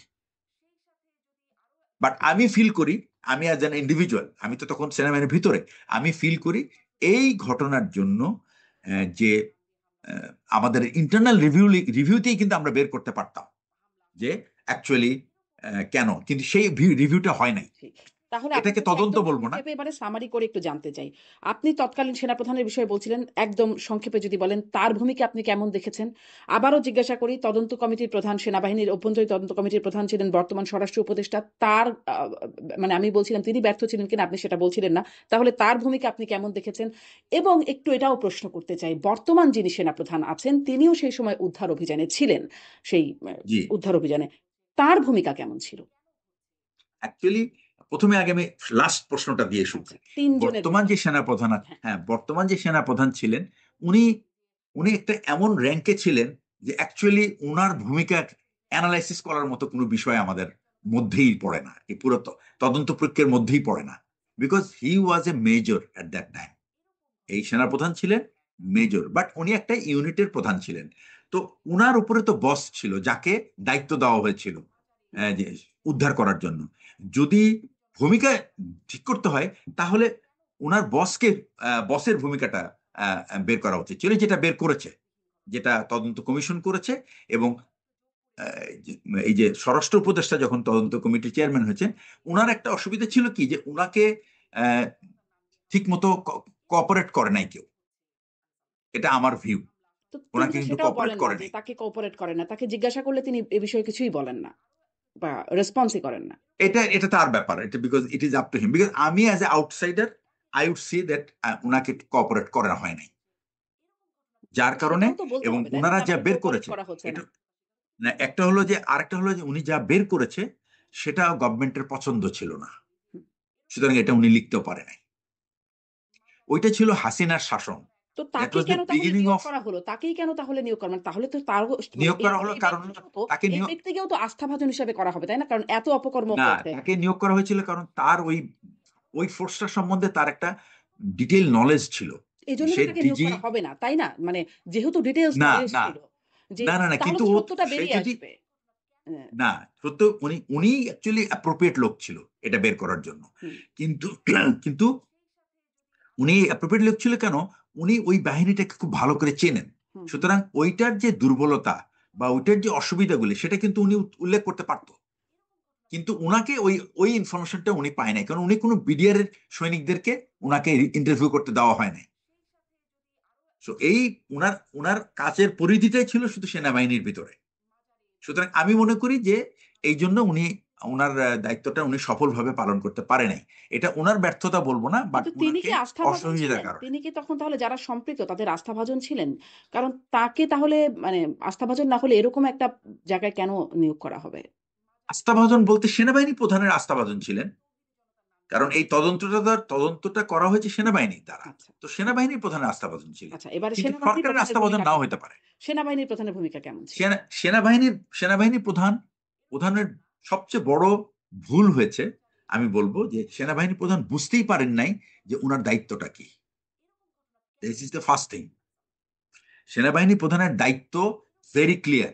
আর একটা জিনিস হলো, সেনাবাহিনীতে এই ধরনের এই লেভেলে যখন কোনো সিদ্ধান্ত গ্রহণ করা হয়, তখন কিন্তু আমাদের একটা নিজস্ব পদ্ধতি, যেমন ডিসিশন মেকিং প্রসেস, এটা একটা একাডেমিক এক্সারসাইজ আমরা করি, যে আমরা কিভাবে এই এই একটা সিদ্ধান্তে উপনীত হব। এই উপনীত হওয়ার জন্য কিন্তু খুব বেশি ডেটা দরকার নাই, এটার মধ্যে কোনো রকেট সায়েন্স না, এটা কিন্তু কমপ্লিটলি কমন সেন্স। এই কমন সেন্স হলো ওনার যে পিএসও যারা আছেন তাদের সাথে উনি একটা ইন্টারনাল খুব কুইক কনফারেন্সে কিন্তু বা কুইক মিটিং এ কিন্তু জিনিসগুলি খুব সহজ হয়ে যেত, যেটা উনি করেন নাই। আর সবচেয়ে বড় কথা হলো, হি ওয়াজ লাইক কিং কর্তব্য বিমূঢ়। হুম, মানে তাহলে তার উনি ভুল এই ছিল বা সমস্ত। ব্যর্থতা ছিল। তার মানে তিনি অপরাধী ছিলেন না। এটা আপনার বক্তব্য হ্যাঁ, নাকি? ভুল তো একটা বিরাট অপরাধ। ভুল অপরাধ হবে না কেন? ভুল তো অপরাধ। মানে আপনি তো, হি ইজ নট এ, সে তো একটা মানে চুনোপুটি অফিসার না। He is holding the responsibility. সারা আর্মির রিসোর্স তার কাছে। ওনার একটা পুরো ডিভিশন একটা হাতের কাছে ছিল, আধা ঘন্টার মধ্যে চলে আসতে পারে। উনি তো কিছুই করেন নাই। এটা কি তার ইচ্ছাকৃত নাকি ওই যে তার মানে তার ভুল, ব্যর্থতা? আমি বলবো যে তার মানে চরম অপরিপক্কতা, এটা চরমের থেকে আর খারাপ কোনো শব্দ আমার মুখে আসে না। অ্যাটলিস্ট ওনার যে অবস্থা, maturity, absolutely it is just unacceptable. আচ্ছা, আচ্ছা। আপনি ৩ জনের ভূমিকার কথা জিজ্ঞাসা করছিলাম। আ তার অপরিপক্কতা unacceptable বলছেন। আর বর্তমান স্বরাষ্ট্র উপদেষ্টা যিনি সেই সময় তদন্ত কমিটির প্রধান ছিল, আ হ্যাঁ, উনি তাকে সহযোগিতা তিনি পায় নাই। সহযোগিতা পান নাই। আর বর্তমান সেনাপ্রধান তিনি জি। আসলে জায়গায় ছিলেন না তার যথেষ্ট। তার অ্যাকচুয়ালি তার জবাবদিহিতা করার কোনো হুম। স্কোপই নাই, বিকজ উনি ছিলেন কিন্তু একটা তিনি এখন ইউনিটের বলছেন, প্রধান। তিনি এখন এই হত্যাকাণ্ডের প্রসঙ্গেই কথা বলতে তিনি রাওয়া ক্লাবে একটা আয়োজনে বলছিলেন যে বিডিআর সেনারাই মানে বিডিআর সৈনিকরাই তারাই এই হত্যাকাণ্ডের সাথে জড়িত। এখানে সেনা কর্মকর্তাদের সংশ্লিষ্টতা নাই এবং তিনি বলছিলেন যে এটা যেই বিচার কার্যক্রম চলছে সেটা সেভাবে চলতে দেওয়া হবে। এখানে একটা full stop. No if no but হ্যাঁ, এরকম একটা অ্যাকচুয়ালি কথা হ্যাঁ, বলছেন। রাইট। এটা এটা হ্যাঁ। একটা কমপ্লিটলি, আমার personal view, it was an immature conclusion. He himself knows that there are other forces involved. He all বাংলাদেশের সমস্ত অফিসার জানে, এবং উনি সেনাপ্রধান, উনি যদি বলে যে উনি বোঝেন না, that is share lie. So আমি বলবো এটা একটা তো তিনি ইম্যাচিউরড কেন মিথ্যা এক্সপ্রেশন বলছেন? ছিল। তিনি কেন মিথ্যা বলছেন? না, মিথ্যা বলবো না, আমি বলবো এটা একটা ইম্যাচিউরড কনক্লুশন। কারণ উনি যেখানে যে ফোরামে কথা বলছিলেন, ওইখানে কিন্তু 100% অফিসারের কিন্তু তাদের সাইকোলজি ওনার বোঝার কথা, যে বিডিআর এর যে ইনসিডেন্টটা হয়েছে, এটা কি বলবো আপনার, এটা একটা লাইফ লং স্কার, হুম, এটা কোনোদিন মুছবে না। এটা যদি কোনো মিলিটারি অফিসার যদি বলে যে এটা আমরা ভুলে যাবো এক সময়, impossible, nobody will forget it. এটা প্রতিটা 25শে ফেব্রুয়ারি কেন, প্রতি মুহূর্তে এটা প্রত্যেকটা অফিসারের মনে সব সময় এটা দগদগে ঘা। তাহলে সেনা এবং প্রধান কেন এটা এখানে কোন, ফুল স্টপ দিতে চাচ্ছেন? Only he knows. সেই জন্য আমি বললাম যে ইট ওয়াজ এ প্রিম্যাচিউর, আমি বলবো premature and very immature conclusion to say it is full stop. Most wise opinion should have been, let's dig into it and find out what is the reason.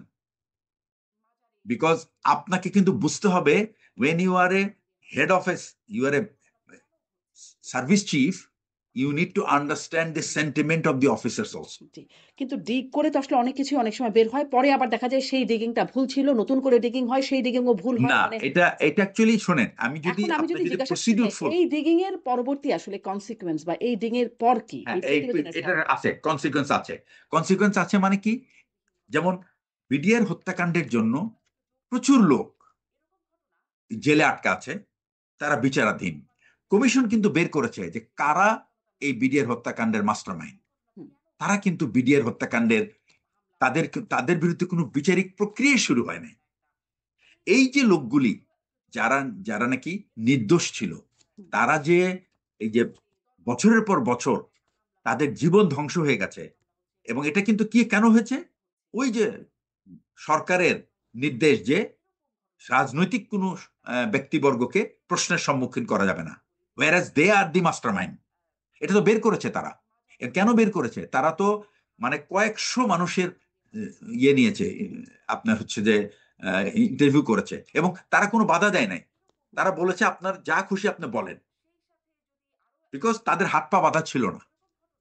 সুতরাং মানুষ, তারা যে জানে, এভিডেন্স সহ তারা দিয়েছে।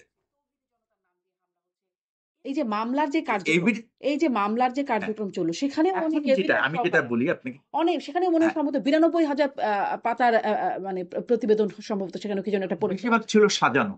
তো তো আমি এই আপনাকে যে বলি বেশিরভাগ বেশিরভাগ যে ছিল সাজানো, আর এখনকারটা যে আমি সাজানো না, আপনাকে একটা এটার কথা মধ্যে বলি। পরিবর্তন আমার একজন নিশ্চিত। কলিগ, হুম, আমি বলি আপনাকে, আমার একজন কলিগ কর্নেল সালাম, উনি ডাক্তার।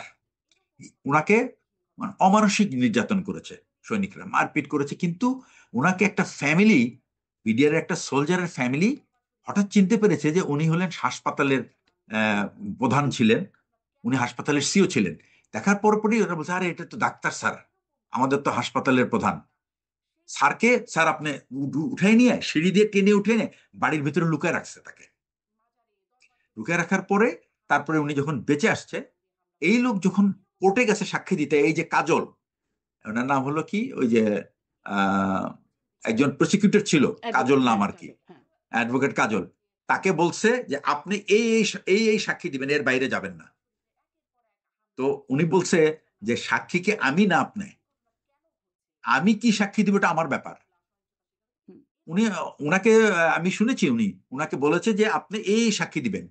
কেন আমি এর সাথে সাক্ষী দিব? বিকজ অন্য কিছু বললে অন্যরা ফেসে যাবে, এবং তাকে ভয় দেখেছে যে আপনি সাক্ষী যদি দেন, দেন, অসুবিধা নেই, আপনি যা খুশি, আপনি বাইরে যাবেন না। তার মানে একটা সাক্ষীকে থ্রেট করা হয়েছে যে আপনি যদি ঠিক সাক্ষী দেন, তাহলে কিন্তু আপনার জীবনের প্রতি হুমকি আসতে পারে। তো এইটা তো একটা এখানে তো আপনার ন্যায় বিচার পাবেন না। তার মানে হ্যাঁ, বিডিআর এর সৈনিকরা এখন মিসবিহেভ যে করেছে। হুমকি হয় নাই তার নিশ্চয়তা আছে? মানে এখন যে সাক্ষীরা আসলেন, কথা বললেন, হুমকি হয় নাই তাদের প্রতি কোনো? আমি আহ, যেটা কমিশন যেটা বলেছে, যে যে সমস্ত সাক্ষীদেরকে তারা ডেকেছে, তারা নিজ ইচ্ছায় এসেছে, তাদেরকে কেউ এসকর্ট করে আনতে বলেনি, আর তাদেরকে কোনো বাধাও দেওয়া হয়নি। এবং তারা যে আমি নিজেও একজন সাক্ষী ছিলাম, আমি সারা দিন সাক্ষী দিয়েছি। একটা মানুষ সারা দিন, আমি গেছি সকালে, আমি আসছি বিকালে। ওই মামলায় সাক্ষ্য দেন নাই? দিয়েছেন কি? না, মামলায় আমার ইনভলভমেন্ট ছিল না। আচ্ছা। সুতরাং আমি মামলায় সাক্ষী ছিলাম, কারণ আমি তো ওই ফোর্সেই না, আমি একটা ডিফারেন্ট ফোর্সে। তো আমার সাক্ষী ছিল এই বিদ্রোহ সংক্রান্ত এবং এই অপারেশন সংক্রান্ত। সুতরাং আমি যার সাক্ষী আমি সেটা দিয়েছি, এবং আমি আর এটা হলো একটা সাইড। আর একটা হলো এই বিডিআর বিদ্রোহের পরে কিন্তু আমাদের কিন্তু চরম ক্ষতি হয়েছে। এই তো 57 জন তো মারা গেল, এরপরে প্রায় 200 থেকে 250 অফিসার অহেতুক তারা চাকরিচ্যুত হয়েছে। কারা চাকরিচ্যুত হয়েছে? যারা তাদের উম, তাদের এই সহকর্মীদের জন্য যাদের কষ্ট সবচেয়ে বেশি ছিল, তারা আবেগী হয়েছিল, তারা চিৎকার চেঁচামেচি করছে, তারা বিচার চেয়েছে। তো এই ব্যাপারটা কিন্তু সরকার কিন্তু গ্রহণ করতে পারে নাই, এবং যার ফলে এদেরকে কিন্তু খুবই মানে আমি নিজেও একটা শিকার। আমি 5 বছর আগে আমার চাকরি, এবং আমি বিডিআর বিদ্রোহের পর থেকেই আমাকে এরকম থ্রেট দেওয়া হচ্ছিল that I will lose my job any time. কে দিচ্ছিল থ্রেট?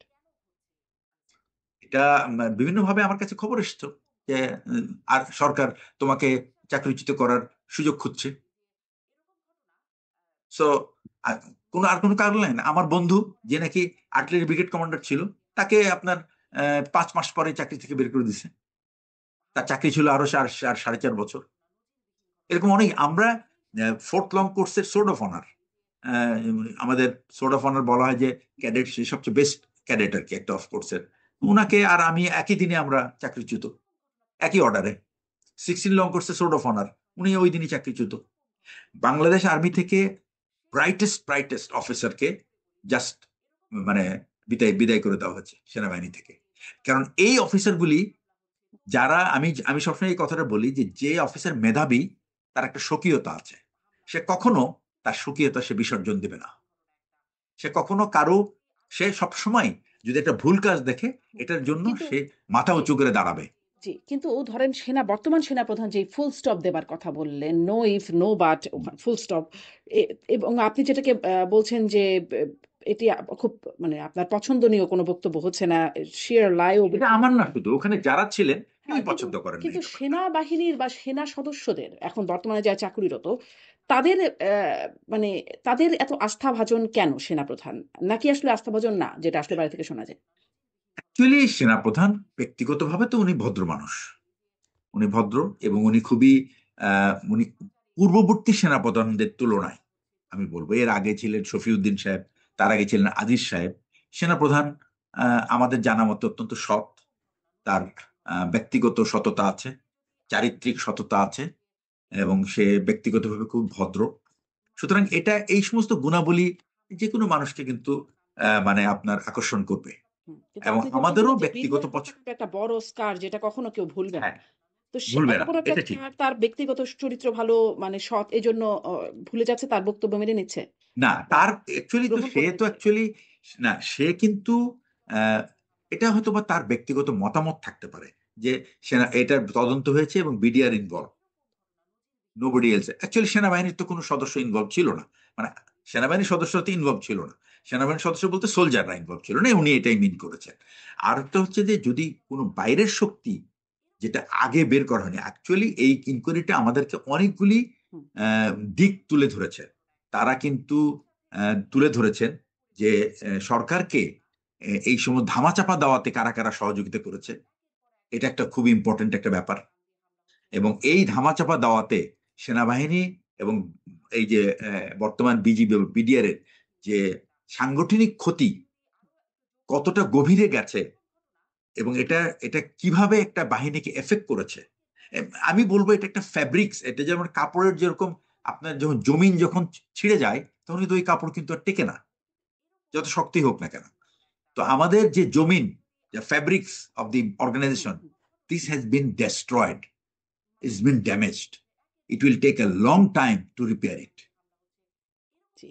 এবং আমি বলবো যতক্ষণ পর্যন্ত আপনি সঠিক কাজ না হবে, এটা হলো একটা রিকনসিলিয়েশনের ব্যাপার। পিপল আচ্ছা। Will have to say that we হ্যাঁ, মেড এ কিন্তু মিস্টেক কিন্তু and তাহলে we তো need to তাহলে do তো this. সেনাপ্রধানের মানে ফুল স্টপ দেওয়ার বক্তব্যের পরেও ফুল স্টপ হলো না, তদন্ত কমিশন কাজ করলো, বের হয়ে জানতো আসলো তো। অনেক অনেক কিছু বের হয়ে আসলো। এটার মানে এটা নিয়ে একটা দ্বান্দ্বিক অবস্থা তৈরি হবে কিনা? এবং আমি না, জিজ্ঞাসা করছি এটা এটার আমি জন্য বলবো, একটু হ্যাঁ সংক্ষেপে বলবেন, কারণ আমাদের অনেক সময় কথা বলছি আমরা। এটাও একটু হ্যাঁ যোগ করে আমি দেবেন বলি যে এটা আপনাকে। নিয়ে দ্বান্দ্বিক হ্যাঁ, এটা পরিস্থিতি এটা এবং এটার মানে কনসিকুয়েন্স কি সামনে? না, আমি আপনাকে বলি, সেটা সেটা হচ্ছে যে ডান দিক হবে হবে না এই কারণে, কারণ যারা, যাদেরকে এখানে অভিযুক্ত করা হয়েছে তারা সেনাবাহিনীতে আর কেউ নাই, সেনাবাহিনী থেকে তারা অলরেডি চলে গেছে। কিন্তু সেই জন্য এখানে কিন্তু দ্বন্দ্ব হবে না। তবে এটা একটা বিরাট একটা মানে আমি বলবো যে একটা অনাস্থার পরিস্থিতি তৈরি হয়েছে। এবং এটা আমি বলবো যে প্রত্যেকটা বাহিনীকে, অথবা সেনাবাহিনীর ভিতরে যে সমস্ত জিনিস আছে, তাদেরকে কিন্তু আবার নতুন করে নিজেদের দিকে তাকানোর সুযোগ করে দিয়েছে। কিন্তু সেনা প্রধান কি অসন্তুষ্ট হবেন? মানে তিনি ফুল স্টপ বলেছিলেন, তো তারপর আর ফুল এটা স্টপ বলেন। আমি আমি এক্স্যাক্টলি এটা বলতে পারবো না, কারণ আমি ওনার সঙ্গে আমার এই ব্যাপারে কোনো ইন্টারাকশন হয় নাই। ইন্টারাকশন হওয়ার সুযোগ আছে কিনা আমি তাও জানি না। প্রশ্নটা কিন্তু এই কারণে আমি করছিলাম, মনে করি যে অনেক জায়গা থেকে সেনা প্রধানের সাথে একটা দ্বান্দ্বিক অবস্থানের খবর বিভিন্ন আলোচনায় আমি মনে করি সেনাবাহিনী প্রধান অত্যন্ত একজন, মানে আমি বলবো লজিক্যাল মানুষ। এবং উনাকে যেভাবেই ব্যাখ্যা করুক, যে যাইভাবে ব্যাখ্যা করুক না কেন, উনার কিন্তু একটা ইন্টারনাল জাজমেন্ট উনি অলওয়েজ ইউজ করেন। এবং আমি সবসময় দেখেছি উনি কিন্তু উনার ইন্টারনাল জাজমেন্টে উনি চেষ্টা করেন উনি এটাকে নিউট্রাল রাখতে, এটাকে লজিক্যাল নিজের জন্য রাখতে। হুম। তো তার হয়তো অনেক ব্যাখ্যা থাকতে পারে এই কথাটা বলার পেছনে, এবং যেটা সেনাবাহিনী প্রধান হিসেবে উনি বলতে পারেন। এবং এটা আমরা হয়তো আরো এক 2, 4, 500 জন অফিসার আমরা হয়তো পছন্দ নাও করতে পারি, বাট উনি তো উনার অবস্থান থেকে জিনিসটা করেছে। আমি তো উনার অবস্থানে নাই। সুতরাং আমি যেটাকে ভুল বলছি, হুম। উনার দৃষ্টিকোণ থেকে হয়তো বা ওইটাই রাইট ছিল ওই সময়। সুতরাং আমি এটার জন্য উনাকে, আমি বলবো না যে উনি একেবারে মানে এমন কিছু করেছেন যেটা অমার্জনীয়, ঠিক তা না। তবে হ্যাঁ, এটা যদি উনি অফিসের সেন্টিমেন্টটা চিন্তা করে যদি এই কথাটাকে উনি নতুন অন্যভাবে ফ্রেম করতেন, তাহলে এটা বেটার হতো। তাহলে একটা সুযোগ, তাহলে আর এই সমস্ত এই যে মানুষ করে কি, সেনাবাহিনী যে কোনো মানুষ যখন ভুল করে, সেই ভুলের কিন্তু সবাই সুযোগ নেয়। আপনি একটা ভুল কথা বলেন, এই ভুল কথার সুযোগ নিয়ে নিবে। আপনি একটা রং ওয়ার্ড উচ্চারণ করেন, এটা কিন্তু অনেক অপব্যাখ্যা করবে। সুতরাং আমাদের যখন শব্দ চয়ন, বিশেষ করে ওই সমস্ত পদবিতে যারা থাকেন, তাদের শব্দ চয়ন কিন্তু খুবই একটা ইম্পর্টেন্ট ইস্যু। সেই শব্দ চয়নটা আমি মনে করি যে হয়তোবা ওইখানে ঠিক ওই মুহূর্তে অনেকের স্টেট অফ মাইন্ড তো is not the same everywhere at one point, এটা হতে পারে। তো এখন আমি মনে করি, বাট ব্যক্তিগতভাবে যেহেতু উনি উনার উনি আমি বলবো যে উনি অনেক, মানে অনেক অন্য compare to his previous two of his predecessors, he is much better, much better, I am way better, জি। যার জন্য আমি একটু উনি শেষ উনি এই বিষয়ে শেষের দিকে, যে শেখ হাসিনা সাবেক প্রধানমন্ত্রী, তিনি গ্রিন সিগন্যাল দিয়েছেন, তাকে মাস্টার মাইন্ড হিসাবেও বলা হচ্ছিল। এই বিষয়ে খুব ছোট্ট করে আপনার কাছ থেকে একটু শুনবো। এটা অ্যাকচুয়ালি এটা না সরকার প্রধানের সিগন্যাল ছাড়া, সরকার প্রধানের এখানে অনেক বিষয় আছে যেগুলি অ্যাকচুয়ালি ইন্ডিকেট করে যে এই হয়তো বা এই বিষয়টা তার জানা ছিল। হুম। আমি এখানে কয়েকটা এক্সাম্পল দিব আমি আপনাকে। বিডিআর যখন নতুন করে তৈরি করা কথা বলা হলো, তখন নতুন যে বিজিবির যে ডিজি বানানো হলো, মইনুল সাহেব, উনি কিন্তু প্রধানমন্ত্রীর কাছে গিয়েছিলেন যে আমাকে নতুন অফিসার দেওয়া হোক, দিলে আমি এই বাহিনীটিকে আবার গড়ে তুলতে পারবো। উনি তাকে বলেছিলেন যে আমি এখানে পাবেন না, আপনি মিলিটারি অফিসার না, আমরা বিসিএস অফিসার দিব। কারণ সৈনিকদেরকে, ওই বিডিআর সোলজারদের দাবি ছিল যে তারা যেন আর্মি থেকে যেন অফিসার না আসে, এটা তাদের দাবি। এখন এটা কেন তারা আর্মি থেকে অফিসার চায় না, এটা আমরা বুঝি কেন চায় না। তো আহ, উনি যখন এটা বললেন, বলার পরে যখন প্রধানমন্ত্রী যখন সেনাকুঞ্জে আসছিলেন দরবারে, তখন উনি অফিসারদের যে সেন্টিমেন্ট উনি দেখছেন, এই দেখার পরে উনি আর এই পথে আগানোর সাহস করেননি। কারণ যদি বিসিএস অফিসার দেওয়া হতো, প্রথম কথা হলো তারা তো মিলিটারি ট্রেন না। হুম। সো আপনি একটা একটা আর্ম ফোর্সকে আপনি মানে লিড করবে একটা unarm person, non military person, it's impossible, he can't do that. তার তো বেসিক, এটা তো তার ফার্স্ট টেস্ট, যে CO is better train than his soldiers. সুতরাং এই কনসেপ্টটা মোটেই মানে একেবারে খুবই আমি বলবো অপরিপক্ক ছিল। হুম। হুম। এবং এটা কেন প্রধানমন্ত্রী বলেছিলেন এটা উনি জানেন ভালো। তবে এটা যখন উনি টের পেলেন, তারপরে কিন্তু এই পথ থেকে উনি চলে এসছেন। তো সুতরাং এই পথে আর যেহেতু যান নাই, এই জন্য আমি আমি মনে করি, এবং এইটাই ছিল তার উদ্দেশ্য, যে তাই উনি একটা ওনার নিজস্ব বাহিনী চান, যেটা দিয়ে উনি ওনার রাজনৈতিক প্রতিপক্ষকে ঠিক মতো শায়েস্তা করতে পারবেন। পরে উনি কি করেছেন, এই বিডিআর কে আর ওই বিসিএস দিয়ে না নিয়ে এসে পুলিশকে উনি কিন্তু ক্ষমতায়ন করেছেন। আপনি দেখেন পুলিশের যে পুলিশকে যে পরিমাণ আর্মস, যে পরিমাণ ভেহিকেল, যে টেকনোলজি, যে প্রোটেকশন উনি অ্যারেঞ্জ করেছেন এই 15 বছরে, police has become a much more capable force militarily. আমি বলবো পুলিশ কিন্তু is actually suppose to go for, সে হলো সিভিল ডিসোবিডিয়েন্স কন্ট্রোল করার জন্য, তার কিন্তু এত আর্মড হওয়ার কথা না। তো আপনি কিন্তু প্রত্যেকটা পুলিশ কিন্তু হ্যাভিং অটোমেটিক মানে সেমি অটোমেটিক রাইফেল, এটা যেটা আগে কখনো ছিল, আগে 303 ছিল, আমরাই দেখেছি পুলিশের অস্ত্র। এই পুলিশের কিন্তু এই চেঞ্জটা, ম্যাসিভ চেঞ্জটা, খুব উঁচু মানের গান টান, পিস্তল, তারপরে উজি গান, এগুলি কিন্তু পরে, কিন্তু এগুলি কিন্তু সব গত 15 বছরের ডেভেলপমেন্ট। হুম। তো যার ফলে মানে এটা হলো যে এটা দুইটা কারণে, একটা হলো পুলিশের ক্যাপাবিলিটি বাড়ালে উনি ওনার রাজনৈতিক প্রতিপক্ষগুলিকে ঠিক মতো সাহায্য হুম। করতে পারবেন, এটাই ছিল ওনার পরের সিদ্ধান্তে উনি এটাই করে নিয়েছেন। যার কারণে পুলিশ এই কিন্তু কিন্তু পুলিশের যে আরেকটু বুঝি নাই, আমি হয়তো মিস করে গেলাম কিনা, বিডিআর হত্যাকাণ্ডের গ্রিন সিগন্যাল কেন দিলেন?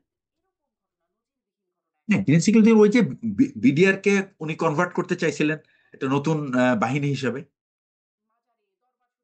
মিলিটারি অফিসার সরাই দিলে, মিলিটারি অফিস অ্যাকচুয়ালি মেইন তো এই বিডিআর কে, যেমন বিএসএফ এর অফিসাররা কিন্তু, ওরা কিন্তু বিএসএফ অফিসার, ওরা কিন্তু ইন্ডিয়ান মিলিটারি অফিসাররা কিন্তু বিএসএফ এ আসে না। সুতরাং they are not as trained as the military are. তো যার কারণে বর্ডারে যত কনফ্লিক্ট হয়, ওই কনফ্লিক্টে কিন্তু এই বিএসএফ কিন্তু they are always an inferior to BGB বা বিডিআর। এটা তাদের কিন্তু একটা অনেক পুরনো একটা মানে যে তাদের সেটব্যাক। তো তারা চায় যে একটা উইকার ফোর্স যদি বর্ডারে থাকে তাহলে তাদের জন্য এটা easy. So you need a leadership যা negotiable, military officers are not negotiable. এই জন্য তারা একটা উইকার ফোর্স তাদের ডিজায়ার, এবং সেটাই ওনারা শেখ শেখ হাসিনার মাধ্যমে, শেখ হাসিনার মাধ্যমে তো অনেক কিছুই তারা পেয়েছে, তারপরে তো কি সেটি এটাও পাইতে বাস্তবায়ন চাইছিল। হয়ে গেল, মানে সেটি হয়ে গেল না বিডিআর হয় নাই, পরবর্তীতে হয় নাই, বিজিবি হয় উইকার নাই। ফোর্স, এখন বর্তমান না, বিজিবি বিজিবিকে অ্যাকচুয়ালি লিডারশিপকে যদি আপনি উইক করে রাখেন এবং তাকে যদি পলিসি দেন উইক পলিসি, তাহলে তো সে উইক থাকবে। বাট এখন তো বিডিআর এর লিডারশিপ যে আছে, তাকে তো policy is tough, so he is playing tough. এক তো জি, হলো সে মানে এই ক্যাপাবল, বিডিআর প্রধানত সেকেন্ড হলো তার পলিসি। এই বিজিবি প্রধানত আসলে তার সময় নিয়োগকৃত প্রধান। হ্যাঁ। হ্যাঁ, প্রধান অ্যাকচুয়ালি বিজিবি প্রধান তো he is just an, he is the head of the organisation. এখন ফিল্ডে কাজ করে তো অন্য মানুষ, এবং তাদেরকে আপনি শুধু আপনি, আপনি তো অ্যাকচুয়ালি বিজিবি প্রধান তো আর, সে তো আর ফাইট করে না, হুম। হি ফাইটস দ্য এন্টায়ার ফ্রন্ট, তার ফ্রন্টিয়ারটাকে গার্ড করে সে তার সাবঅর্ডিনেটদের দিয়ে। তো সাবঅর্ডিনেটদেরকে আপনি যে পলিসি দিবেন সেই পলিসি অনুযায়ী সে কাজ করবে। তো গভর্নমেন্টের এখন পলিসি হলো মানে লুক অ্যাট দি আই, মানে বিএসএফ এর দিকে চোখ তাকিয়ে কথা বলবা, চোখ নামিয়ে কথা বলবা না। সো সেটাই চলছে। জি। মানে এবং তারপর আরেকটা জিনিস হলো যে একটা বাংলাদেশের মানুষ, আমি একটা বলি, বাংলাদেশের শেষ। বর্ডার এলাকার মানুষ কিন্তু সাংঘাতিক কিন্তু দেশপ্রেমী। তারা কিন্তু একেবারে বিডিআর এর সাথে কাঁধে কাঁধ মিলিয়ে কিন্তু এই এই বাংলাদেশের ভূমি রক্ষা করবে, এটার মধ্যে কোনো সন্দেহ নাই। They are very very ferocious as far as the BSF is concern. BSF এর বিরুদ্ধে তারা সাংঘাতিক মানে শক্ত। হুম। তারপরও বলেন। আসলে সীমান্ত হত্যাকাণ্ড তারপরও হচ্ছে, মানে বর্তমান এই সীমান্ত হত্যাকাণ্ড ইজ ডিফারেন্ট, সীমান্ত হত্যাকাণ্ড যেটা হচ্ছে, হ্যাঁ, এটা কিন্তু পৃথিবীর আর কোথাও হয় না, এই ইন্ডিয়াতেই শুধু করে, এবং এটা এখন কিন্তু কমে গেছে। কমে গেছে হ্যাঁ কিন্তু হচ্ছে, গত, হওয়ার পরে যে খুব যে কিছু হচ্ছে তা তো করছে না বিজিবি না, বর্তমানে। আমার মনে হয় কি যে এখন যে হত্যাকাণ্ডগুলো হচ্ছে এটার জন্য কিন্তু এক্সপ্লেনেশন চাওয়া হচ্ছে তাদের কাছ থেকে, আগে তো আগেও তাও চাওয়া হতো না। চাওয়া হতো তো, না আগে এক্সপ্লেনেশন চাওয়া, সবসময় দেখতাম, মিটিং হতো, না না এক্সপ্লেনেশন চাওয়া এক্সপ্লেনেশন হতো। চাওয়া হয় না, আগে চাওয়া হতো না, এই যে 15 বছর ইট হাজ নট হ্যাপেন। বরং গভর্নমেন্টেরও আমাদের মানুষদেরকে, আমাদের নিজের দেশের মানুষকে ব্লেম করতো। হ্যাঁ, আপনার দেশের মানুষ, তাও শুনেছি গভর্নমেন্ট ব্লেম করতো, কিন্তু এটাও আমরা খবর দেখতাম যে এই বিষয়ে ব্যাখ্যা চাওয়া হয়েছে বিজিবি বিএসএফ এর কাছ থেকে। হ্যাঁ মানে ওইটুকুই, বাট আপনি একটা জন্য ব্যাখ্যা চাওয়ার একটা নর্মাল একটা ড্রিল, এটার হুম, প্রসেস, তো তারপর এখন আপনি বসে ব্যাখ্যা পেয়ে থাকলেন সন্তুষ্ট চুপচাপ। হয়ে যাচ্ছে বর্তমান না, বিজিবি। এখন ব্যাখ্যা দিতে যেহেতু এখন তো টোনই চেঞ্জ হয়ে গেছে, যার কারণে কিন্তু এখন কিন্তু আপনি সীমান্তে আপনি হত্যা কিন্তু আপনি মাসে, 1 মাসে, 2 মাসে, 3 মাসে শুনুন, আমি তো গত 2 মাসে কোনো হত্যাকাণ্ড দেখি নাই, শুনি নাই। তো হত্যাকাণ্ডের ব্যাপারটা তো 2-3 মাসে হয় নাই। মানে তারপরে তো এরকম একটা কিন্তু হত্যাকাণ্ড যদি হয় তার জন্য যথেষ্ট তার এক্সপ্লেনেশন, জন্য এটা ঠিক, গ্রহণযোগ্য এটা ঠিক, এক্সপ্লেনেশন পেয়ে এটা গেছি ঠিক। আমরা। না, গ্রহণযোগ্য এক্সপ্রেশন এটা তো গ্রহণযোগ্য হয় না। এবং এর আগে যে তাহলে ঘটনাগুলি কি ঘটেছে হলো? মানে আপনি তো এক্সপ্লেনেশন এখন গ্রহণযোগ্য হলো না। তারপর কি? তারপর তো আগের মতো না, কিছুই ওরা না। যেটা এখন যেটা হচ্ছে সেটা হচ্ছে যখন আপনি বিএসএফ সাধারণত কি করতো, তারা বাংলাদেশ ঢুকে লোকজনকে হয়তো গরু ছাগল ইত্যাদি নিয়ে চলে যেত। তো এখন তো আর মানুষ এটা দিচ্ছে না, যে যখনই আসে এদেরকে ধরে বাইন্ধে রাখে। কয়েকদিন আগে একটা বিডিআর সোলজারকে তো বিএসএফ এর সোলজারকে তো গ্রামের মানুষ ধরে বেঁধে রাখছে। জি, আমি তো আসলে এটাই সুতরাং প্রশ্ন এই যে করছিলাম যে আমাদের মানুষকে যখন তারা গুলি করে হত্যা করছে তারপরে ব্যাখ্যা চাওয়া হচ্ছে, ব্যাখ্যা গ্রহণযোগ্য না হলে কি করা হচ্ছে? এই হচ্ছে আমি প্রশ্নটা করছিলাম যে কি করা অ্যাকচুয়ালি হচ্ছে? ব্যাকরণ যদি না হলে মানে একটা মানুষের যখন মেরে ফেলেন আপনি, অ্যাকচুয়ালি যে দেশেই হোক না কেন, মেরে ফেলার পরে তো প্রথম কথা হলো যে মারার জন্য যদি ওই দেশের সৈনিক দায়ী হয় তাহলে হুম, তার বিরুদ্ধে মামলা করার অধিকার থাকতে হবে। এই মামলাটা করতে হবে। সেটা এই যে আপনি অন্য দেশের নাগরিকের বিরুদ্ধে তো আর আমি মামলা করতে পারবো না। আমি তাকে বলবো যে ভাই তুমি তার বিরুদ্ধে শাস্তিমূলক ব্যবস্থা নাও। সুতরাং তারাও কি করছেন এটা ফলো আপ হয়তো আবার, যে আপনি এমন না যে বলেই চলে আসলাম, তারপর ফ্ল্যাগ মিটিং এটা ফলো আপ জানতে চাই। তো ফলো আপ তো যখন যখন আমরা জানতে পারি যে সে নেয় নাই, তখন তো আমাদের কাজ কি আবার প্রোটেস্ট করা পুরো ব্যাপারটা। এবং এটাই তো আপনার ডিজি পূজায় এই বিষয়গুলি আলোচিত হয়। আমরাও যদি কোনো অপরাধ করি তো আমাদের এগেনস্টে অপরাধ আমি থাকলে জি, আমাদেরও এই আইনগত ব্যবস্থা নেওয়ার কথা। জি সেটাই। কিন্তু সেই আইনগত ব্যবস্থার কোনো ফলো আপ এখন পর্যন্ত খুব আর মানে আগের মতো বা আগের না, চেয়ে বিশেষ অ্যাকচুয়ালি কিছু এটা ব্যবস্থা হয়ে গেছে। জনসম্মুখে তো আসে না। না, আপনি সবকিছু তো আপনি জনসম্মুখে আসে না। যে ফলো আপটা এটা তো আর অ্যাকচুয়ালি এই সিস্টেমটাই তো কিন্তু আমাদের নাই। সীমান্তে মানুষ মারা যাচ্ছে। আগেও জনসম্মুখে আসতো না। শুধুমাত্র ব্যাখ্যা চেয়েই শুনতাম আমরা, ব্যাখ্যা চাওয়া হয়েছে। তারপরে আর কিছু জানতাম না। এখনো জানছি ব্যাখ্যা চাওয়া হচ্ছে। কিন্তু তারপরে যদি আর কিছু না হয় অ্যাকচুয়ালি তাহলে আসলে না, আপনার কি? আমি আপনাকে বলি একটা কথা।